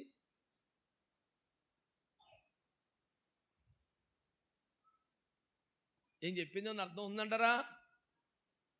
ఊరు మీ మౌనం పాడుగాను అర్థమవుతుందా? మరి అంట బెల్లం కొట్టరాలు కూర్చుంటా. దావీదు గొలియాతును చంపడానికి వెళ్ళి ఎన్ని రాళ్ళు తీసుకెళ్ళాడు? ఎన్ని రాళ్ళకు చచ్చాడు? ఇంకెన్ని రాళ్ళు మిగిలినాయి? అవి ఎక్కడున్నాయి? నా దగ్గర ఉన్నాయి. ఏదో ఒక రాగిసిరి పారేసి రక్తమే. మరి ఒలక్కుండా పలకుండా చూస్తావు ఎందుకు? కొత్తగా శాతపడి ప్రాక్టీస్ చేసినట్టుగా. దేవునికి స్తోత్రం చెప్పండి. ఆశీర్వాదం రావాలంటే దేవుని మాట వింటే వస్తుందండి. మా మా ఇలా చెప్పాడండి, అమ్మ ఇలా చెప్పిందండి, మేనమావండి, సంబంధం అండి, ఒకతే కూతురండి, చాలా అందంగా ఉంటుందండి, ఆస్తి మొత్తం ఆల్రెడీ పిల్ల పేరు రాశారండి, పెళ్లి చేస్తే మంద అయిపోద్దండి. దారిలోనే పోయింది. ఒక స్తూపం కట్టి కూర్చున్నాడు. ఇప్పుడు అదే. మీరు ఎప్పుడు ఎరుసలేము సొత్తాకి వెళ్తే మీకు కనపడుతుంది. బెత్లెహేము పొలిమేరలకు వెళ్తే పొలాల మధ్యలో రోడ్డు పక్కన స్తంభం ఉంటుంది. ఈ స్తంభం ఏంటంటే రాగిల సమాధానం చెప్తాడు. అరే రే రే రే రే పితరుల సమాధులను పట్టణం చేర్చబడలేదు. లేదు, కృప ఎక్కడుంది నీకు? నాన్నగారిని నువ్వు తప్పించుకోగలిగావు, దేవుని నుండి తప్పించుకోగలవా? నా గృహదేవతను దొంగిలించాడు. రాయ్, ఆ దరిద్రం నాకెందుకని యాకోబు అది ఎవడి వద్ద కనబడితే వాడు మరణమగునిగా కన్నాడు. ఈ అమ్మ ఎత్తుకొచ్చిందని వాడికేం తెలుసు? ఈ అమ్మని తెచ్చుకుంటాను ఉన్నాడుగా, ఆ అమ్మ ఇంకొక అమ్మని తెస్తుందని ఆయన తెలియదు. బ్యాగ్ మీద కూర్చుంది. నాన్నగారు మీ ఎదుటి లేవలేకపోతాను, ఇంకొక నాకు ఆరోగ్యం బాలేదు. అయ్యో బిడ్డ సర్లే అమ్మని వెళ్ళిపోడు ఆయన. సూపర్గా మేనేజ్ చేసిన హల్లెలూయా అనుకుంది. ఎవరిని మేనేజ్ చేస్తావు? యేసు ప్రభునా? సత్యపోయి దారిలో పడి నీ ఆత్మీయ తండ్రిని నువ్వు ఏమార్చవచ్చు. పెద్ద భక్తి ఉన్నట్టు, విధేయుతున్నట్టు నటించేయచ్చు. దేవుడి దగ్గర అన్ని తెలిసిపోతాయి కదా. స్తోత్రం చెప్పరే. హల్లెలూయా. సన్న బంగారపు గొలుసు కూడా చింతపండు మధ్యలో పెట్టి, చింతపండు కాగితం చుట్టి, దాని మీద మైకా కాగితం చుట్టి, దాని మీద ఇంకో కవర్ చుట్టి, ఇన్ని కవర్లు చుట్టి సూట్ కేసులో పెట్టుకెళ్తే ఎయిర్పోర్ట్లో పెడితే స్కానింగ్లో తేటకు కనపడుతుందంట. స్కానింగ్ దగ్గర ఏది దాగదు కదా. ఒక తీగ బంగారపు చైను చింతపండు మధ్యలో పెట్టి, దాని మీద ఇంత 1/2 కేజీ చింతపండు పైన కింద పెట్టి, కాగితం చుట్టి, మైకా కాగితం చుట్టి, కవర్ చుట్టి, 100 చుట్టి, సూట్ కేసు మధ్యలో బట్టల మధ్యలో పెట్టి తీసుకెళ్ళి అందులో పెడితే తేటకు కనపడుతుంది. సూట్ కేసు తీయ అన్నాడు. ఎందుకన్నాడు? లోపల ఏదో ఉందండి చింతపండు. చింతపండు ఏదో తీయవలసింది అన్నాడు. చింతపండు ఎందుకు నీకు అన్నాడు. దొరమి తీసి కత్తి పెట్టి ఒక కోత కోతే చైన్ పడింది. నీకు చింతపండు కదా పట్టుకెళ్ళిపోవచ్చు అని చైనాడు తీసేసుకున్నాడు. కన్నీటి పార్తిని ఎట్టుండదో అప్పుడు చేస్తున్నాడు. ఎయిర్పోర్ట్ లేడు. స్తోత్రం చెప్పొచ్చుగా. దేవుని ఎదుట దాచగలమా? మరి దైవజనుడు గద్దించినప్పుడు ఏం చేయాలి? మనం లోబడాలి, సరి చేసుకోవాలి. వాక్యములో తేటగా రాయబడిన వచనం అర్థం చేసుకోండి. దుష్టత్వం నుండి మళ్లింపబడితే ఆశీర్వాదం. స్తోత్రం చెప్పండి. ఎన్నిసార్లు చెప్పిన కయ్యను మారలా, సౌలు మారలా, వాళ్ళకి ఆశీర్వాదం మల్లుకుంటే ఆశీర్వాదం వచ్చును. అరే ఆ రూట్ మంచిది కాదురా, వద్దురా, వెనకొచ్చేయండి, రావాలిగా. మొండికి ఎదరికెళ్ళిపోయాడు అబ్షాలోము. ఏం బాగుపడ్డాడు? వద్దునా, నా త్రోవ మంచిది కదని చెప్తే ఆగాలి కదా. అయినా అండి ఈ మధ్య పాస్టర్ గారు కొంచెం కొత్తలో బాగానే ఉండేవాడండి. చాలా ప్రేమగా, ఓర్పుగా, సహనంగా ఉండేవాడండి. ఈ మధ్య పద్దాక చిటపట్లాడిపోతున్నాడు, చిరపడిపోతున్నాడు, కోప్పడిపోతున్నాడు, గద్దించేస్తున్నాడు. ఎంతో మరి ఇద్దట్లా లేడు పాస్టర్ గారు. అసలు సీక్రెట్ ఏంటంటే ఈడు ఇద్దట్లా లేడు. వీడు కొత్త కొత్త కనెక్షన్లు కొన్ని తగిలినాయి, వీడు కొత్త కొత్త వ్యవహారాలు వచ్చినాయి. వీడు క్లీన్గా నీట్గా ఉన్నప్పుడు అన్ని వాగ్దానాలు చెప్పాడు, వీడు తేడా ఉన్నాడు, ఖండించున్నాడు. ఇప్పుడు ఇదివరకు ఖండించలేదు, ఇప్పుడు ఖండించడం. అంటే ఇప్పుడు ఇదివరకు అలా కనెక్షన్ లేవు, ఇప్పుడు ఉన్నాయి కాబట్టి ఖండిస్తున్నాం. దైవజనుడు మారిపోయాడు.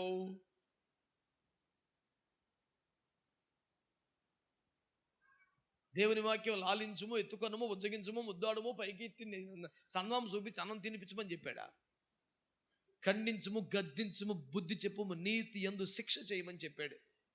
దేవునికి స్తోత్రం కలుగునుగా. చెప్పరే హల్లెలూయా. దైవజనుడు అంట దుష్టత్వం నుండి మళ్ళించినప్పుడే మనం ఏమవుతాం? ఆశీర్వదింపబడతాం.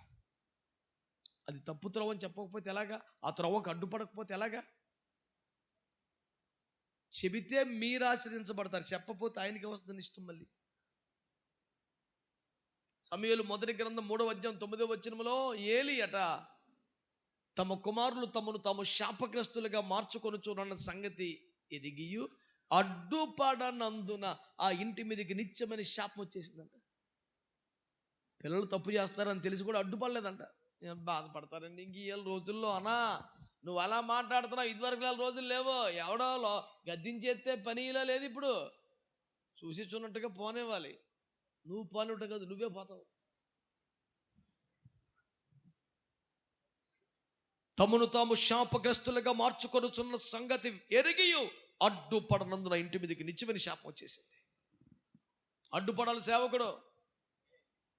లేవీకాండం 10:9లో ప్రతిష్ఠితమైన దానిలోని లౌకికమైన దాన్ని వేరు చేయుట యాజకుని పని అని రాశాడు. ప్రతిష్ఠించబడ్డ జీవితంలో, సమర్పించబడ్డ బ్రతుకుల్లో ఇది ఉండకూడదు, ఇది లౌకికమైంది, ఇది లోకానుసారమైందని దాన్ని తీసేసేవాడే యాజకుడు. అనా అన్నట్టగా ప్రతి దానికి నువ్వు అట్ట మాట్లాడకూడదన్న. పోనే కాళ్ళు చూసుకుంటారు, మరి వాళ్ళు చూసుకునే కాడికి నువ్వు కాపురు ఎందుకు? స్తోత్రం అనరా. చిన్నపిల్లలను హాస్టల్లో పెట్టి నేను గార్డియన్గా వార్డెన్గా పెట్టారండి. వాళ్ళు ఎటుపోయినా చూడకపోతే మరి మనం ఏం చేస్తామండి? వాళ్ళు ఉంటే అన్నం పెడతాం, పోతే మనం ఏం చేస్తాం? పోతే ఉద్యోగం పోద్ది. వార్డెన్ అంటే తమాషైంది. నేను అందరికీ వంట చేసా, వాళ్ళు వస్తే పెడతాను, రాలేదు, మరి సినిమాకి పోయా, నేనేం చేయనంటే ఆడేం వార్డెనండి, కాచుకోవద్దా? మాట్లాడరా అయ్యొద్దా? ఆ పోస్ట్ ఎవరిదే? సంఘ కాపరి. మరి ఆ పని చేస్తే మీకు నచ్చకపోతే అట్టా?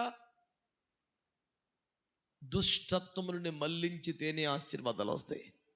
ఒట్టొట్టి వాగ్దానాలు చెప్పి ఉత్తుత్తి మాటలు అరిచేసి కేకలేసి ఇదిగో నువ్వెంత రక్తం నీ మీదకి వచ్చేది. ఎట్టొచ్చేస్తుందిరా? షార్ట్ కట్ ఏమైనా ఉందో? ఏసు రక్తం వచ్చి నీ మీద పడిపోతాకి. ఆయన వెలుగులో ఉన్న ప్రకారం మనమును వెలుగులో నడుచుకుని ఎడల ఆయనతో అన్యోన్య సహవాసము గలవారమయ్యుందుము. అప్పుడు యేసు రక్తం ప్రతిపాపన కలుగుద్ది. యేసు రక్తం యేసు రక్తం యేసు రక్తం అంటే రాదు. ఆయన వెలుగులో ఉన్న ప్రకారం మనమును వెలుగులో నడుచుకుంటే చీకటి బతుకులు లేకుండా, చీకటి ఎవ్వరం లేకుండా, చీకటి స్నేహాలు లేకుండా, పనికిమాలి బతుకు లేకుండా పూర్తి వెలుగులోకి వస్తే అప్పుడు యేసు రక్తం కలుగుతుంది. దేవునికి స్తోత్రం. అందరు చెప్పండి. ఆశీర్వాదం ఎలా వస్తుందండి? 1 దేవుని మాట వింటే అనండి. 2 దైవజనుడు మనల్ని దుష్టత్వములను మళ్ళించినప్పుడు మనకు ఆశీర్వాదాలు వస్తాయి. ఆమేన్. దుష్టత్వములను మళ్ళించే దైవజనుడు కావాలా? చూసి చూన్నట్టుగా వదిలేసే దైవజనుడు కావాలా? ఆన్సర్ చెప్పండి. మరి మళ్ళించినప్పుడు కొంచెం బాధ కలుగుతుంది కదా. నువ్వు రోడ్లో వెళ్ళిపోతున్నా మంచి వచ్చాంగా అడ్డం వచ్చి వెనక్కి పద అంటే కదా మళ్ళించడం. మళ్ళీ నీకు సంతోషంగా ఉంటుందా? ప్రభువా ఈ పాస్టర్ గారిని మార్చునైనా. మొన్న ఒక 40 రోజులు ఉపవాస ప్రార్థన చేశాడంట. 40 రోజులు. ఏందనుకున్నావు సబ్జెక్టు? వీడు ఒక అమ్మాయిని ఇష్టపడ్డాడంట. వీళ్ళ అమ్మానాన్ని ఒప్పుకోలేదంట, వాళ్ళ అమ్మానాన్ని ఒప్పుకోలేదంట. ఈ 2 కుటుంబాల్లో మార్పు రావాలని ప్రార్థించాడు 40 రోజులు. నాకు చెప్తే నువ్వు ఒక్కడు మారితే సరిపోతుంది కదరా సైతానా. పనికి మళ్ళీ మాటలు మాట్లాడుతున్నా యూజ్లెస్ ఫెలో. ఈడు మారడంట, ఈడు బుద్ధి మార్చుకోడు, బతుకు మార్చుకోడు, ఆశలు చంపుకోడు, ఈడు లైన్లోకి రాడు. అమ్మను మార్చు ప్రభ, నాన్నను మార్చు ప్రభ, అమ్మాయిలు తల్లిదండ్రులు మాట్లాడు, వారు ఇప్పుడే మారిపోవాలి నాయన. 40 రోజులు సైతానా నువ్వు మారితే సరిపోను కదరా. వివాహం దేవుని చిత్తం కదా, మాట్లాడరే. ఆదమ్మ గారికి ఎవరు చేశారు వివాహం? అవ్వమ్మకి ఎవరు చేశారు వివాహం? ఇస్సాకి ఎవరు చేశారు వివాహం? మరి వీడు కొత్తగా బయలుదేరాడు ఏందండి, ఈడీ సెలెక్ట్ చేసుకుంటున్నాడు వెళ్ళి. ఉన్నారా యూత్? ఎవరు మాట్లాడరే? దేవుడు నాకు బయలుపరిచాడని ఫోటో పెట్టుకొని ప్రార్థన చేస్తున్నావా? ఈ బగిలి పొద్దుపల్లి ఏ సురక్తం ఇచ్చి దొంగ దొంగ వేసాలి ఈ బాకు. ఒక సభకి వెళ్తే ఒక కుర్రోడు నా దగ్గరికి వచ్చి, అంకుల్ ఏంట్రా, దేవుడు ఒక వ్యక్తిని నాకు బయలుపరిచాడు. ఆ వ్యక్తి అలా వెళుతున్నప్పుడు, ఇదిగో ఈమె నీ కొరకు ఏర్పాటు చేయబడ్డ వ్యక్తి అని దేవుడు నాతో మాట్లాడాడు. మా పాస్టర్ గారు అర్థం చేసుకోవట్లేదు, మా మమ్మీ డాడీ కూడా వినట్లేదు. నువ్వు చెప్పు అంకుల్. ఇప్పుడు వీడికి నేను దొరికిన బ్రోకర్ గడ్లాగా. అరే शैतान का बेटा लात मारेगा तुझे, तू कहां से आई रे अभी? వాయించి పడేస్తాను యూజ్లెస్ ఫెలో. వీడు ఏజెంట్గా నన్ను పెట్టుకుంటున్నాడు ఇప్పుడు. ఈ బగిలిపోద్ద సైతానా.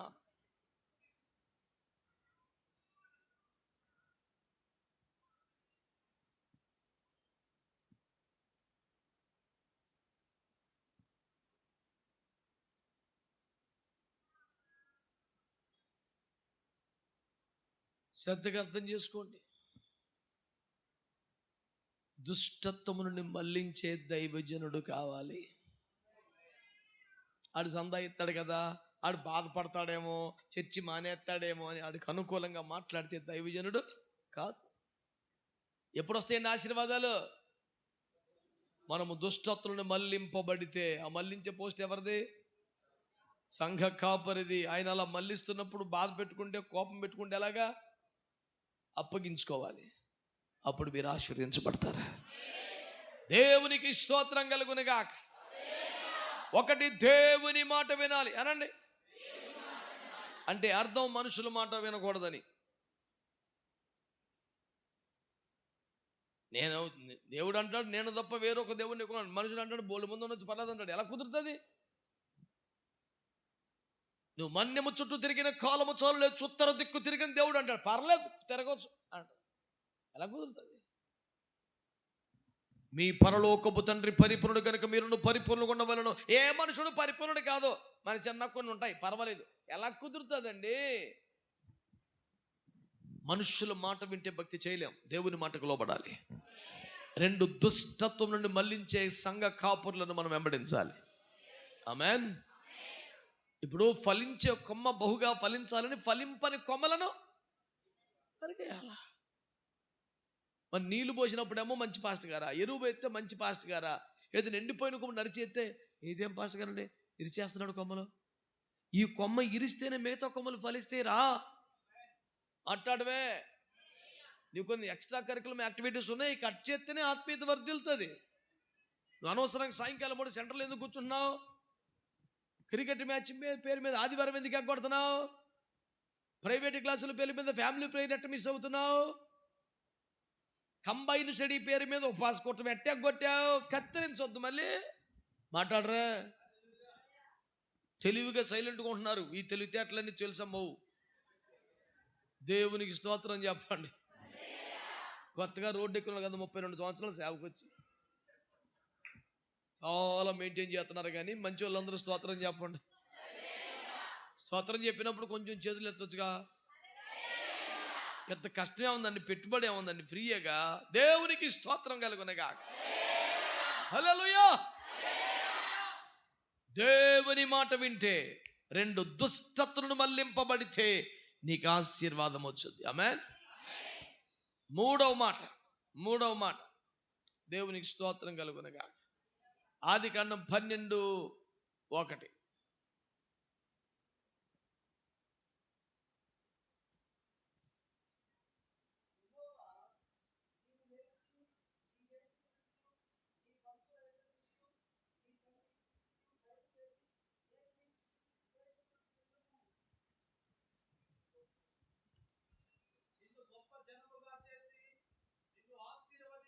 దేవునికి స్తోత్రం.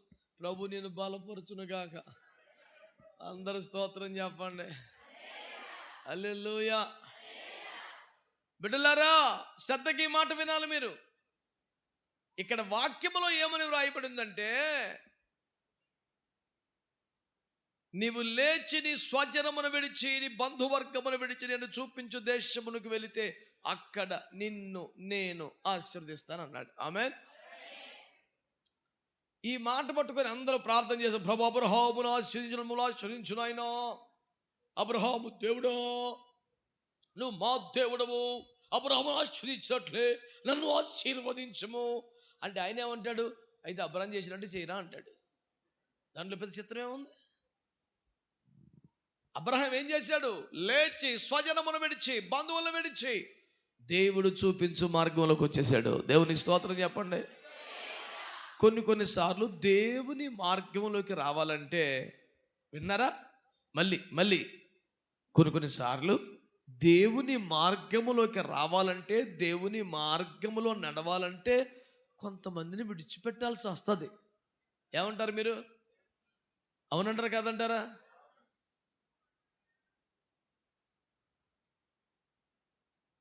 తప్పిపోయిన కుమారుడు తిరిగి వచ్చాడు అనండి. ఎక్కడి నుంచి?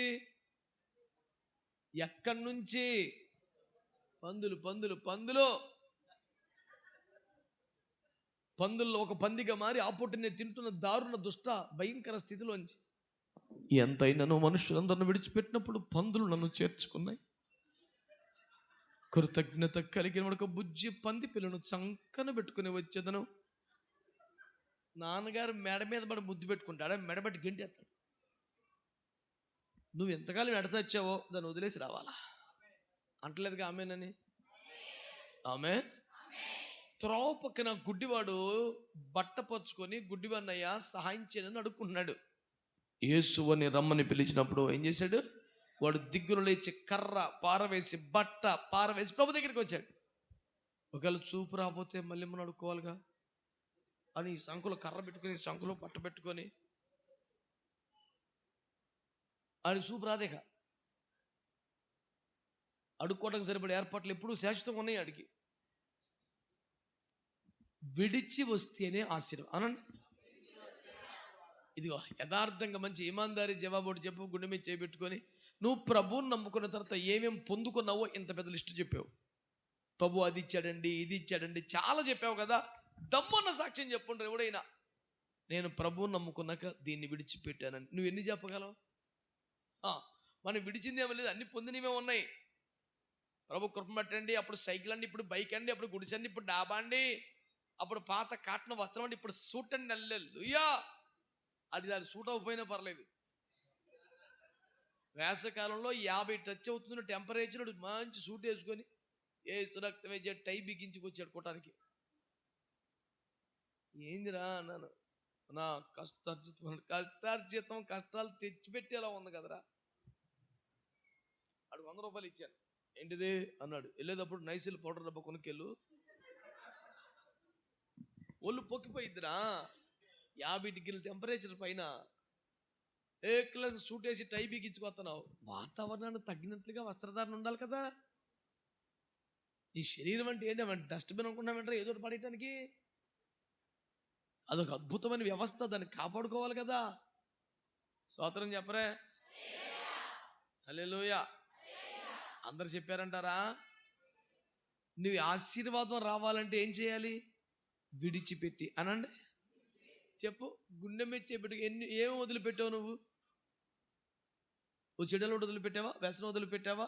అక్రమ సంబంధం వదిలిపెట్టావా? అక్రమ సంపాదన వదిలిపెట్టావా? లోక స్నేహం వదిలిపెట్టావా? వ్యర్థమైనటువంటి నిష్ప్రయోజనకరమైన ప్రమాదకరం రక్త సంబంధం వదిలిపెట్టావా? ఏం వదిలిపెట్టావు? వదిలింది ఏమలేవు, అన్ని పొందినవే ఉన్నాయి. లిస్ట్ అంతా ఎంతసేపు చెప్పినా పొందినవే. నేను ప్రభువుని బట్టి దీన్ని విడిచిపెట్టానండి, మారుమడి చదివినప్పుడు ఇది విడిచిపెట్టానండి, ఈ ప్యాకెట్ వదిలిపెట్టానండి, ఈ వ్యసనం వదిలిపెట్టానండి. ఒక సాక్ష్యం ఏది? విడిచిపెడితే ఆశీర్వాదం అనండి.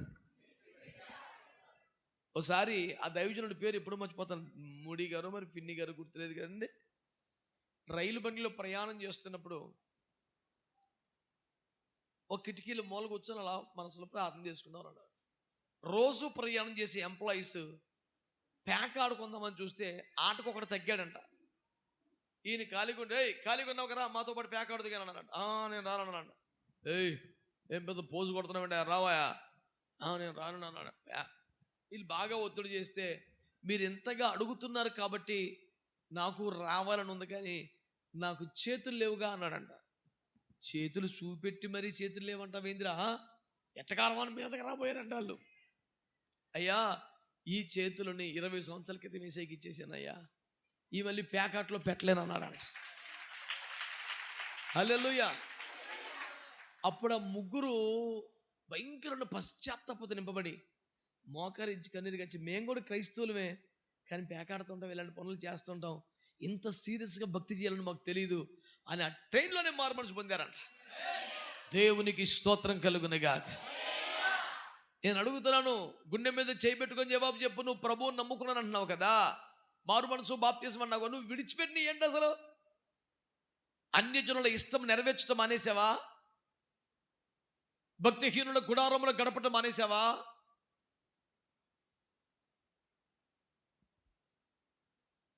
తిరుగుబాటు చేయుచుండని కాలమును మానేసావా? స్వచిత్తమును మానేసావా? ఏం మానేవు? నువ్వేం విడిచిపెట్టావు ప్రభులోకి వచ్చాక?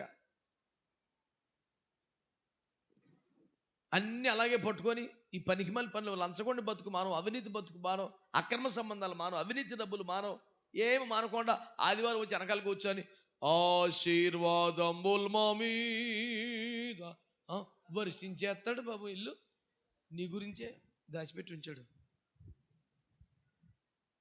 ఇప్పుడు పెద్ద ఆర్డర్ వెనకాల కూర్చొని ఓ దేవా పంపించవయ్యో,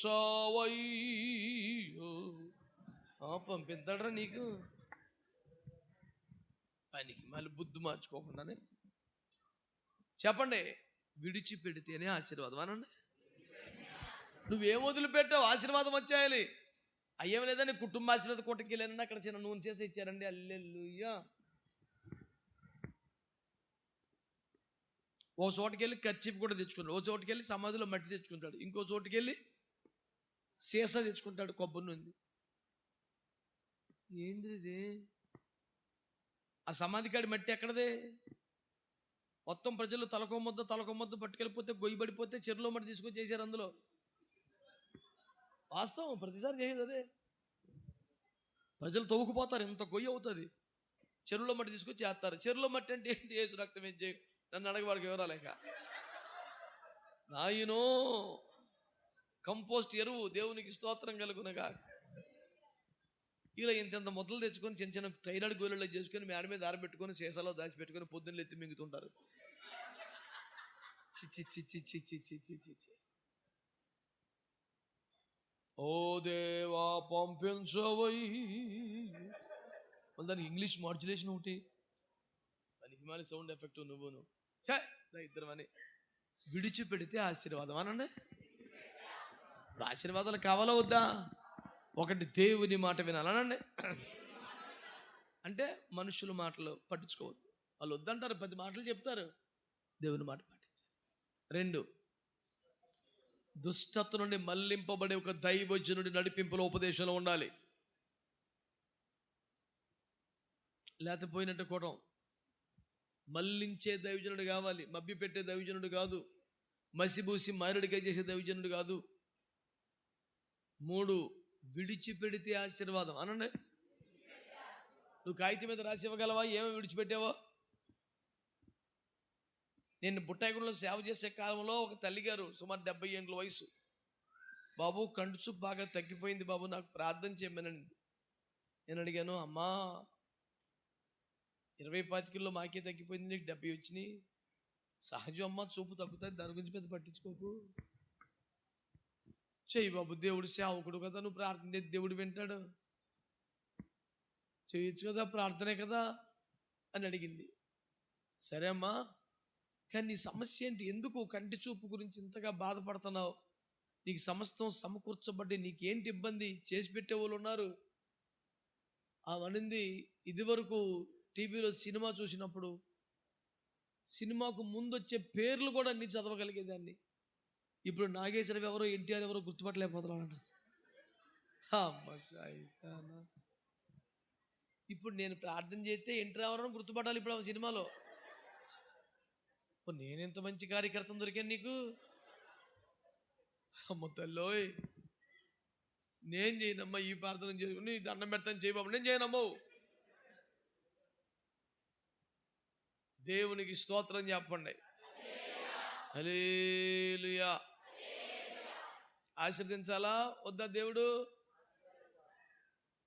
ఎన్ని మాటలు చెప్పాను ఇప్పటికి? మరి భోజనం టైం అయిపోతుందిగా, మరి ఎలాగా? భోజనం టైం అయిపోయింది కదా, మరి 4 మాటలు చెప్పేదా వదిలేసేదా?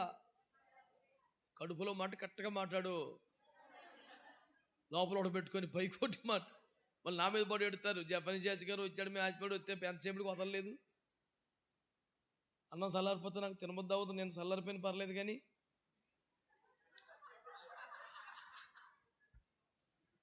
వేడి వేడి అన్నం తినటమే ప్రాముఖ్యం అంటావా? మాట్లాడరారా?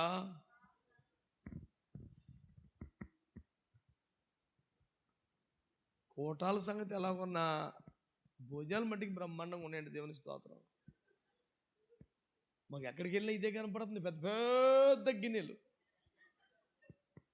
రాజుల గ్రంథం 4వ అధ్యాయం, ప్రవక్తల శిష్యులు పెద్ద కొండ ఒకటి పెట్టి కూర వంటకము చేయుచున్నారు. ఈ వాక్యం మాత్రం ఎటు పోయినా నెరవేరుతుంది. ఈరోజు 2 సార్లు నెరవేరిపోయింది ఆల్రెడీ. దేవునికి స్తోత్రం. బిడ్డలారా, విడిచిపెడితే నా బుద్ధి బతుకు అలవాట్లు మార్చుకోకుండా దేవునికి చిత్తానికి వ్యతిరేకమని వదలకుండా ఆశీర్వాదాలు రావు. గుర్తుపెట్టుకోమని మనవి చేస్తున్నాను. దేవునికి స్తోత్రం. హల్లెలూయా. ఆదికాండం 14:18 చదవండి.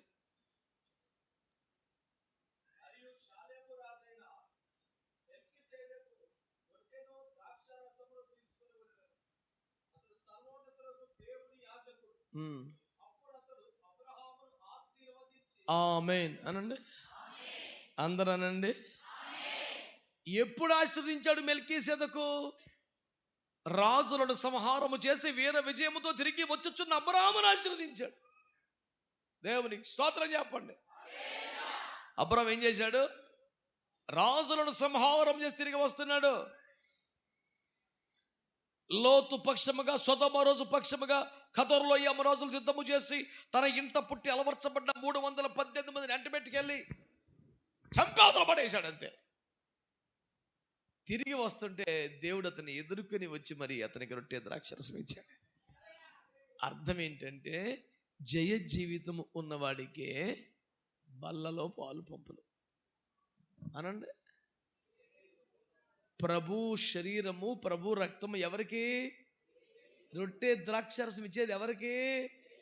Good believer, our church families. నమ్మకంగా దశమ భాగము ఇచ్చేవారు. ఇది కాదురా కొలత. వాడు జయ జీవితం కలిగిన వాడై ఉండాలి. జయించి వస్తున్నాడా, ఓడిపోయి వస్తున్నాడా?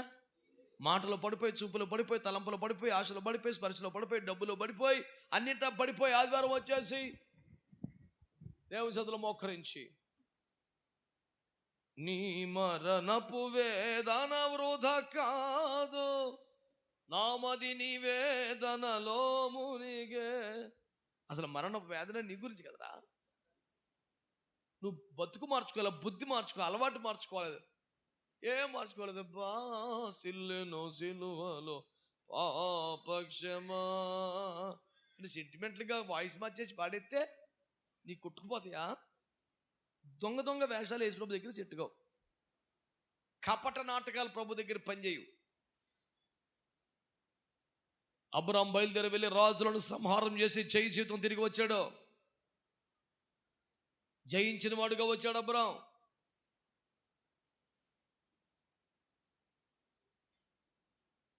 డ్యూటీ పని మీద రోడ్డు మీదకి వెళ్తున్నావు, ఏదో పని మీద బయటికి వెళ్తున్నావు, జయంతో వస్తున్నావు, ఓడిపోయి వస్తున్నావా?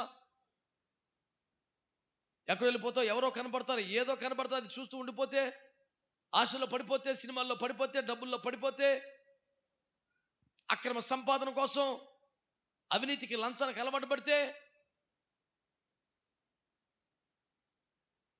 వాక్యం ఏం చెప్తుంది? జయ జీవితము కలిగి యోగ్యముగా బలలో పాలు పొందే యెహోవా అతన్ని ఆశీర్వదిస్తూ ఉన్నాడు. దేవునికి స్తోత్రం చెప్పండి. యోగ్యముగా బలలో పాలు పొందే ఆశీర్వాదాలు వస్తాయి. అడ్డగోలుగా బలలో చేస్తే లేనిపోని శాపం, రోగం. ఇది సరిగా శుద్ధీకరించుకోకుండా సిద్ధపడకుండా వచ్చేసాడు అనుకోండి, పక్కనోడు ఏంటి వీడు బలలో పాలు పొందలేదు, ఏదో తేడా చేశాడు వీడు అనుకుంటాడని ఆడు గురించి పొందేస్తున్నాడు. వీడు ఎంత డేంజర్ అది. ఆడేమనుకోండి, నీకు ఎందుకో. నువ్వు దేవుని ఎదుట దోషి కాకుండా జాగ్రత్తగా ఉండాలా. వీడి కోసం ఆడి కోసం బలలో పాలు పొందావా? తెలివి ఉందా నీకేమన్నా? అదేమన్నా ప్రసాదమా, ప్రేమ విందా, పలహారమా? అది సాక్షాత్తు ప్రభు శరీరం, ప్రభు రక్తం కదా. ఎంత భయంగా ఉండాలా, ఎంత విశేషమైనది ఎంచాలా. జయ జీవితము కలిగి పాలు పొందాలి అనండి. మాటల్లో పడిపోయి, చూపుల్లో పడిపోయి, స్పర్శలో పడిపోయి, ఏదో ఒక దాంట్లో పడిపోయి ఓడిపోయిన వాడిగా బలలో పాలు పొంది నీకు ఆశీర్వాదం లేదు. జయ జీవితము కలిగి బలలో పాలు పొందాలి. ఒకటి, మాట వింటే అంటలా మీరు సరిగ్గా. మాట వింటమంటే మనుషుల మాటలు కాదు. రెండవది, దుష్టతలను మళ్లింపబడితే. మూడవది, లోకాన్ని, పాపాన్ని, శాపాన్ని విడిచి వస్తే. నాలుగవది, జయ జీవితము కలిగి బల్లలో పాలు పొందితే. దేవునికి స్తోత్రం చెప్పండి. హల్లెలూయా. ఆదికాండం 22:18. మరియు నీవు నా మాట వినినందున భూలోకములోని జనములన్నీ నీ సంతానము వలన ఆశీర్వదించబడును. నా తోడని ప్రమాణము చేసి ఉన్నానని యెహోవా సెలవిచ్చుచున్నాడు. దేవునికి స్తోత్రం చెప్పండి. అబ్రాం గారికి ఆయన తరతరాలకి ఆశీర్వాదం అంట. ఎందుకని నా మాట విని. ఏంటా మాట? 12వ వచనం, నీ ఒక్కగాను కుమారుని వెనుదీయక నాకు ఇచ్చినందున. స్తోత్రం చెప్పండి. చాలా మంది ఈ వాక్యం చదివి కూడా చందా ఇవ్వడంతో సరిపెట్టేస్తున్నారు. చందాలు కాదు అక్కడ, నీ బిడ్డను సేవకి ఇవ్వాలి. స్తోత్రం చెప్పండి. పాడతారు, నీ బిడ్డలు సేవకు ఇచ్చేదవా, నీవి ఇచ్చేదవా అని. ఈడు పాడేది, నీ బిడ్డలు సేవకి ఇచ్చేదవా అని. పదే నువ్వు చెప్పింది సేవకి ఇస్తాను బిడ్డలని కదా, ఇప్పుడు ఇచ్చింది ఏంటి? మళ్ళీ డబ్బులే. బాగా సందా వేసేసి ఆశీర్వాదాలు వస్తారు కూడా అలవాటు అయిపోయింది క్రైస్తవ్యం. మహిమగల దేవుని రాజ్య స్థాపన కోసం, భవిష్యత్ తరాల సేవ కోసం నీ బిడ్డను దేవుని సేవకు అర్పించగలవా? హన్నావలే బలిపీఠం దగ్గర పెట్టగలవా? అతడు బ్రతుకు దినములైనట్టు యెహోవాకు ప్రతిష్ఠితుడు అని దేవుని చేతుల్లో అర్పించగలవా?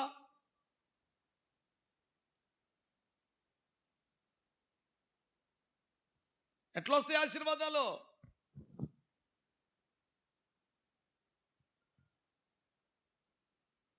ఇంగ్లాండ్లో గొప్ప ఉజ్జీవ సేవ చేసినటువంటి ఒక గొప్ప దైవజనుడి యొక్క తల్లి తన కుమారులను ఆఫ్రికా మిషనరీలుగా పంపించిందంట. పెద్ద కొడుకును పంపిస్తే ఆ నరమాంస భక్షకులుగా ఆఫ్రికా వాళ్ళు ఆయన చంపేశారంట. రెండో కొడుకును పంపితే చంపేశారంట. అలాగా ఒకరి తర్వాత ఒకరిని 13 కొడుకుల్ని సేవకిచ్చిందంట. 13 కూడా ఆఫ్రికాలో ఆ నరమాంస భక్షకులు చంపేశారు. 13 కొడుకులను మిషనరీలుగా కోల్పోయిన తర్వాత అమెరికన్ మీడియా ఆ తల్లిని ఇంటర్వ్యూ చేయడానికి వెళ్ళిందట. అమ్మా, 12 మంది కొడుకులు చంపినప్పుడు 13వ కొడుకుని నీ దగ్గర పెట్టుకోవచ్చు కదా, వృద్ధాప్యంలో ఆసరా ఉంటాడు. ఏం పిచ్చిదానివా నువ్వు? 13 కొడుకులు కూడా చచ్చిపోయారు కదా, నీకు ఇప్పుడు ఏమనిపిస్తుంది అని అడిగితే ఆ తల్లిదంట, నాకు 14వ కొడుకు ఉండుంటే ఇప్పుడు వాడిని ఆఫ్రికాకి పంపేదాన్ని అన్నాడు. ఆశ్చర్యపోయారండి. ఎంత గొప్ప తల్లండి. వృద్ధాప్యం తనకు ఆసరా, తనకు అండ చూసుకోవట్లేదు. దేవుని రాజ్యం కట్టబడాలి, నశించి ఆత్మ రక్షించబడాలి, చీకటి ఖండములో వెలుగులు రావాలని ఆశపడింది తల్లి. తల్లులందరూ తమ బిడ్డలను సేవకు ఇవ్వకపోతే సేవ ఈ రోజు వరకు వచ్చేదా అండి? మనకింత మంచి గొప్ప దైవజనులు దొరుకుండేవారా? ఆయా తల్లులు తమ బిడ్డలను సేవకు ప్రతిష్ఠించకపోతే హన్నాలాగా మందిరములో పరిచర్యకు పాలు మరిచిన చిన్న బాలును వదిలేసి వచ్చిన తల్లులు లేకపోతే ప్రపంచంలో ఇంతమంది పరిశుద్ధులు దైవజనులు ఉండేవారా?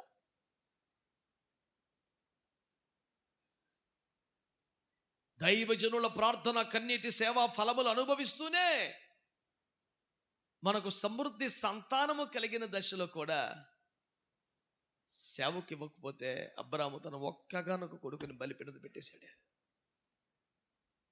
ఎప్పుడు డబ్బులు ఇవ్వటం కాదండి, బిడ్డలను సేవకి ఇవ్వాలి. డబ్బు సేవ చేస్తుందా అండి?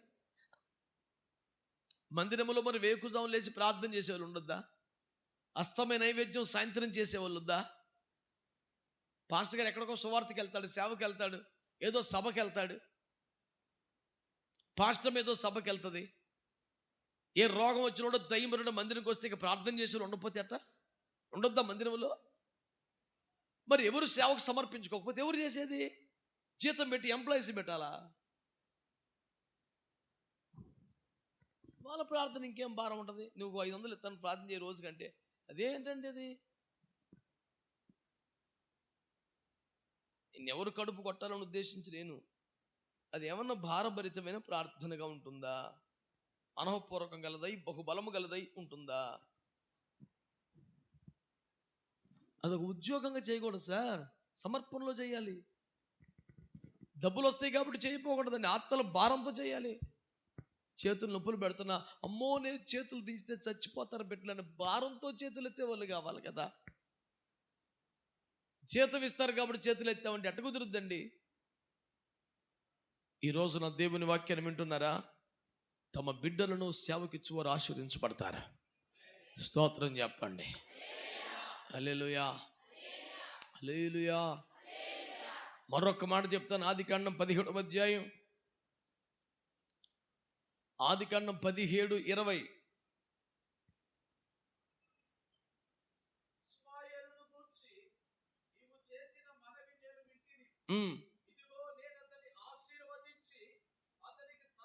దేవునికి స్తోత్రం చెప్పండి. ఇష్మాయేలును దేవుడు ఆశీర్వదించాడు అనండి. దేన్ని బట్టి ఆశీర్వదించాడు?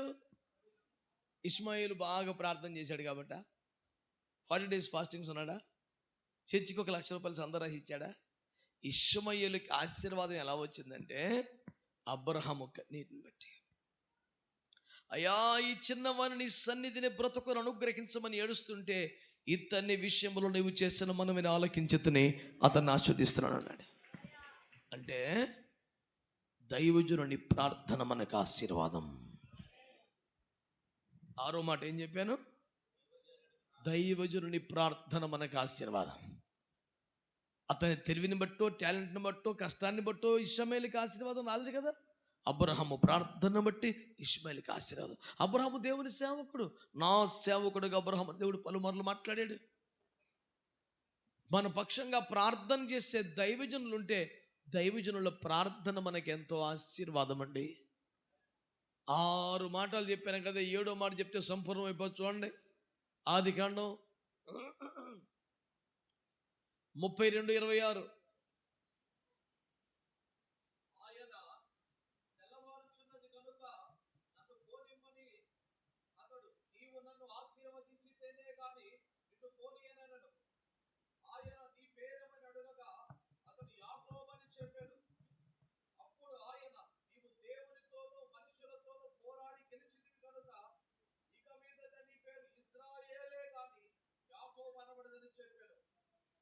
దేవునికి స్తోత్రం చెప్పండి. దేవుడు యాకోబును ఆశీర్వదించాడు అనండి. ఎలా దేన్ని బట్టి? అతడు రాత్రంతా కన్నీరుగా వచ్చి ప్రార్థన చేస్తే.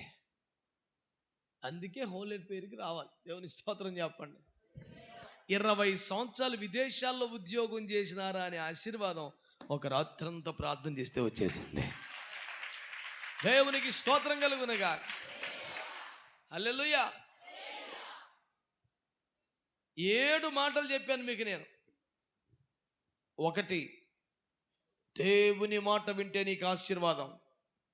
2, దుష్టత్వం నుండి మళ్లించే దైవజనుడి నడిపింపులు నీకు ఆశీర్వాదం. 3, లోకమును, పాపమును, శాపమును, వ్యసనమును విడిచిపెడితే నీకు ఆశీర్వాదం. 4, జయ జీవితము కలిగి బల్లలో పాలు పొందే ఆశీర్వాదం. 5, నీ బిడ్డలను సేవకిస్తే ఆశీర్వాదం. 6, దైవజనుల ప్రార్థన నీకు ఆశీర్వాదం. 7, రాత్రంతా ప్రార్థన చేయటం నీకు ఆశీర్వాదం. నువ్వు ఈ క్రమములో ఆశీర్వదింపబడతావని వాక్యం చెబుతుంటే, కుటుంబ ఆశీర్వాద కూటమికి వెళ్తే ప్రార్థన చేసిన అడ్డుబండి ఇస్తారేమనుకున్నానండి. ఇవన్నీ చెప్పడం మానేసి ఒక అట్టుబండి గెలకొచ్చి ప్రార్థన చేసేసి పేరు చెప్తే బాధపడతారు. ఇక్కడ దగ్గరలోనే ఊరు ఉందండి. ఆ పాస్టర్ గారు లారీ ఇసుక తోలించి ఇసుక ప్రార్థన చేసేస్తున్నాడు. లారీ ఇసుక తోలించి ఇసుక ప్రార్థన చేస్తున్నాడు. ఇదేందిరా తమాషా అని చూస్తే, ప్రార్థనకు వచ్చిన వాళ్ళందరికీ తలకు పిడికిడి ఇసుక పట్టుకెళ్ళిపోండి, ప్రార్థించిన ఇసుక అని చెప్పాడంట. ఏం చేయాలరా అంటే, అది మీ ఇంట్లో చల్లండి, పొలం మీద చల్లండి, తోటలో చల్లండి, మీకు పంటలు పండేస్తాయి. ఓరి నాయన, ఒక్కొక్కడు సంచరి ఇసుకేసుకెళ్తున్నాడు. తోటలో చల్లుతాకి, పెరట్లో చల్లుతాకి.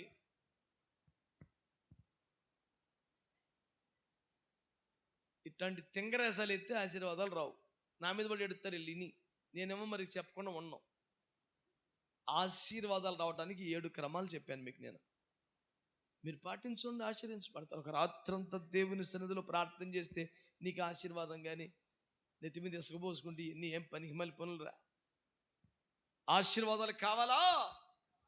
ఈ 7 పద్ధతులు ఉన్నాయి. ఇప్పటికైనా దేవుని మాట వినండి. ఇప్పటికైనా దుష్టత్తులను మల్లుకోండి. ఆమేననరే. ఇప్పటికైనా లోకాన్ని, పాపాన్ని, శాపాన్ని విడిచిపెట్టి రండి. ఇప్పటికైనా జయ జీవితం కలిగి బలలో పాలు పొందండి. ఇప్పటికైనా మీ బిడ్డలు సేవకు సమర్పించండి.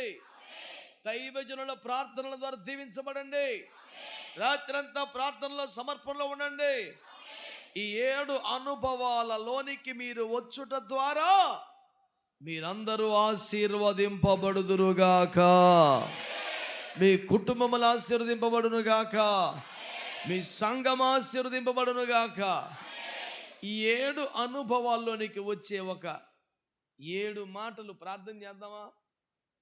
కనీసం 7 నిమిషాలన్నా చేయండి. తూతు మంత్రం, తుమ్మకాయ మంత్రం లెక్క కాదు. ప్రార్థన. నమ్మకం చూస్తారేంద్రా ప్రార్థన అంటే? ఎవరు మీకు శాదస్తం మండి పోను. ప్రార్థన అంటే ఏంది నాన్న? వా అమ్మో, మహాభక్తులందరూ ఇక్కడికే వచ్చి ఉన్నారు. స్వరమెత్తి చేతులెత్తేసే స్తోత్రాలు చెప్పండి.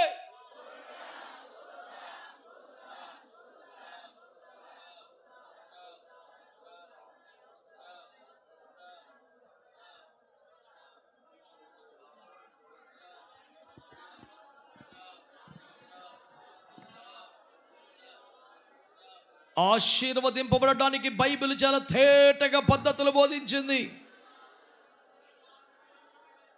హల్లెలూయా, హల్లెలూయా. నువ్వు దేవుని మాట వినటం లేదు. చాలాసార్లు వాక్యం చెప్పినా లోబట్లేదు, గద్దించినా లోబట్లేదు, నీ ఇష్టానికి వెళ్ళిపోతున్నావు. నీకు ఆశీర్వాదం రావాలంటే దేవుని మాట వినాలి. ఆయన మాట చొప్పున చేస్తే నీకు ఆశీర్వాదం. దుష్టత్వమును విడిచిపెడితే, మళ్లింపబడితే నీకు ఆశీర్వాదం. అయ్యో, లోకమును, శాపమును, అలవాట్లు విడిచిపెడితే నీకు ఆశీర్వాదం. లోక స్నేహాలు విడిచిపెడితే నీకు ఆశీర్వాదం. మాట్లాడాలి. ఏ విషయంలో నువ్వు సరి చేసుకోవాలి, ఏది విడిచిపెట్టాలో. హల్లెలూయా, హల్లెలూయా, హల్లెలూయా.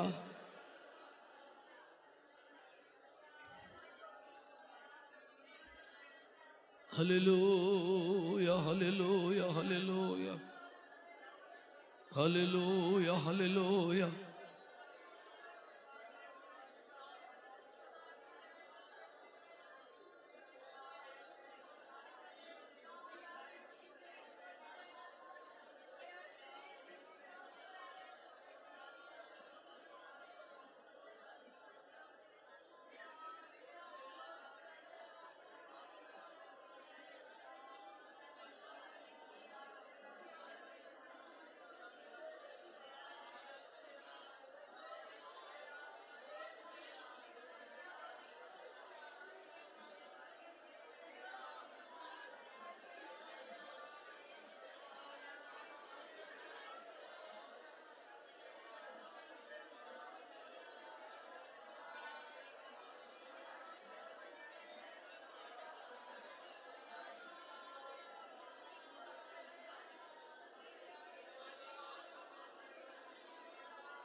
అలా యాకోబును నీవు పిలచితివి, ఆనాడు ఆశీర్వదించితివి.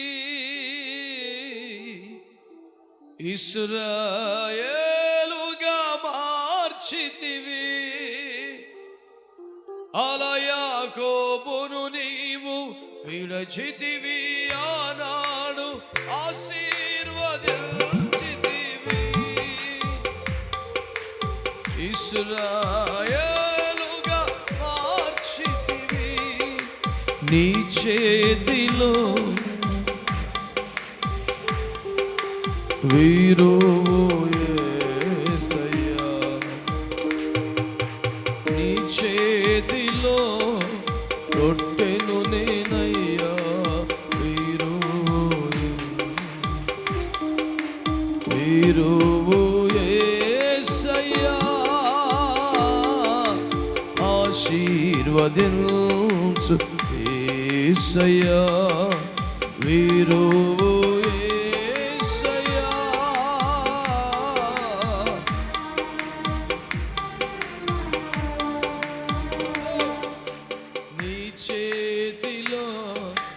రొట్టెను నేనయ్యా, వీరువు యేసయ్యా. తండ్రి ఇంటి నుండి పిలచితివి, అబ్రామును ఆశీర్వచితివి.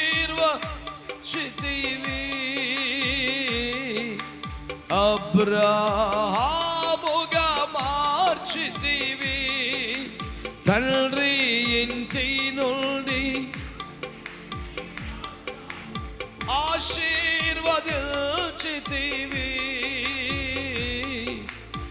అబ్రాహాముగా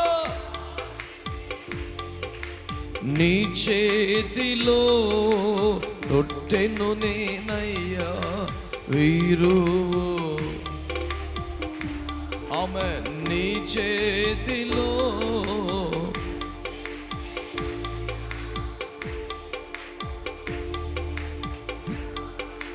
హింసకుడు, దోషకుడు, హానికరుడైన సౌలును విరచితివి. పౌలుగా మార్చితివి. హింసకుడు, దోషకుడు, హానికరుడైన సౌలును విరచితివి.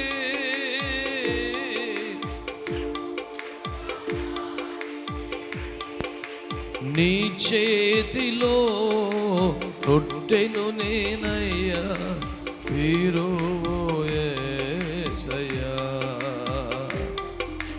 నీ చేతిలో రొట్టెను నేనయ్యా,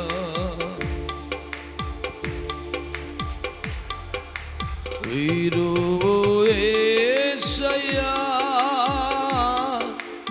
ఆశీర్వదించు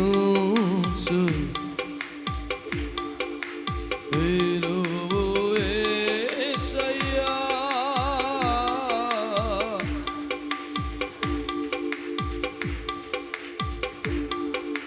నీ చేతిలో రొట్టెను నేనయ్యా, వీరువు యేసయ్యా. దేవుని బిడ్డలారా,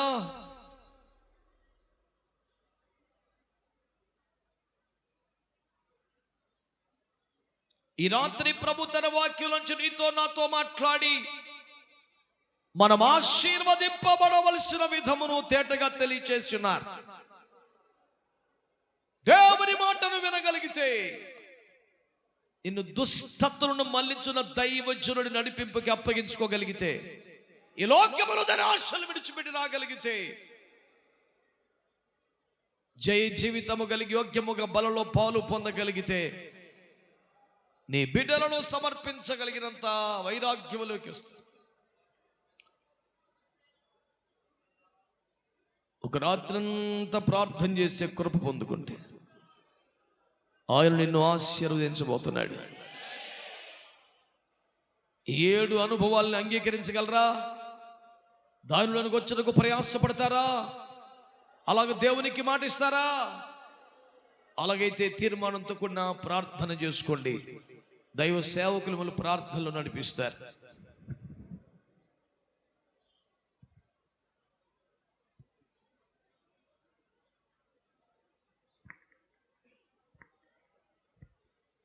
ప్రార్థన చేసుకుందాం.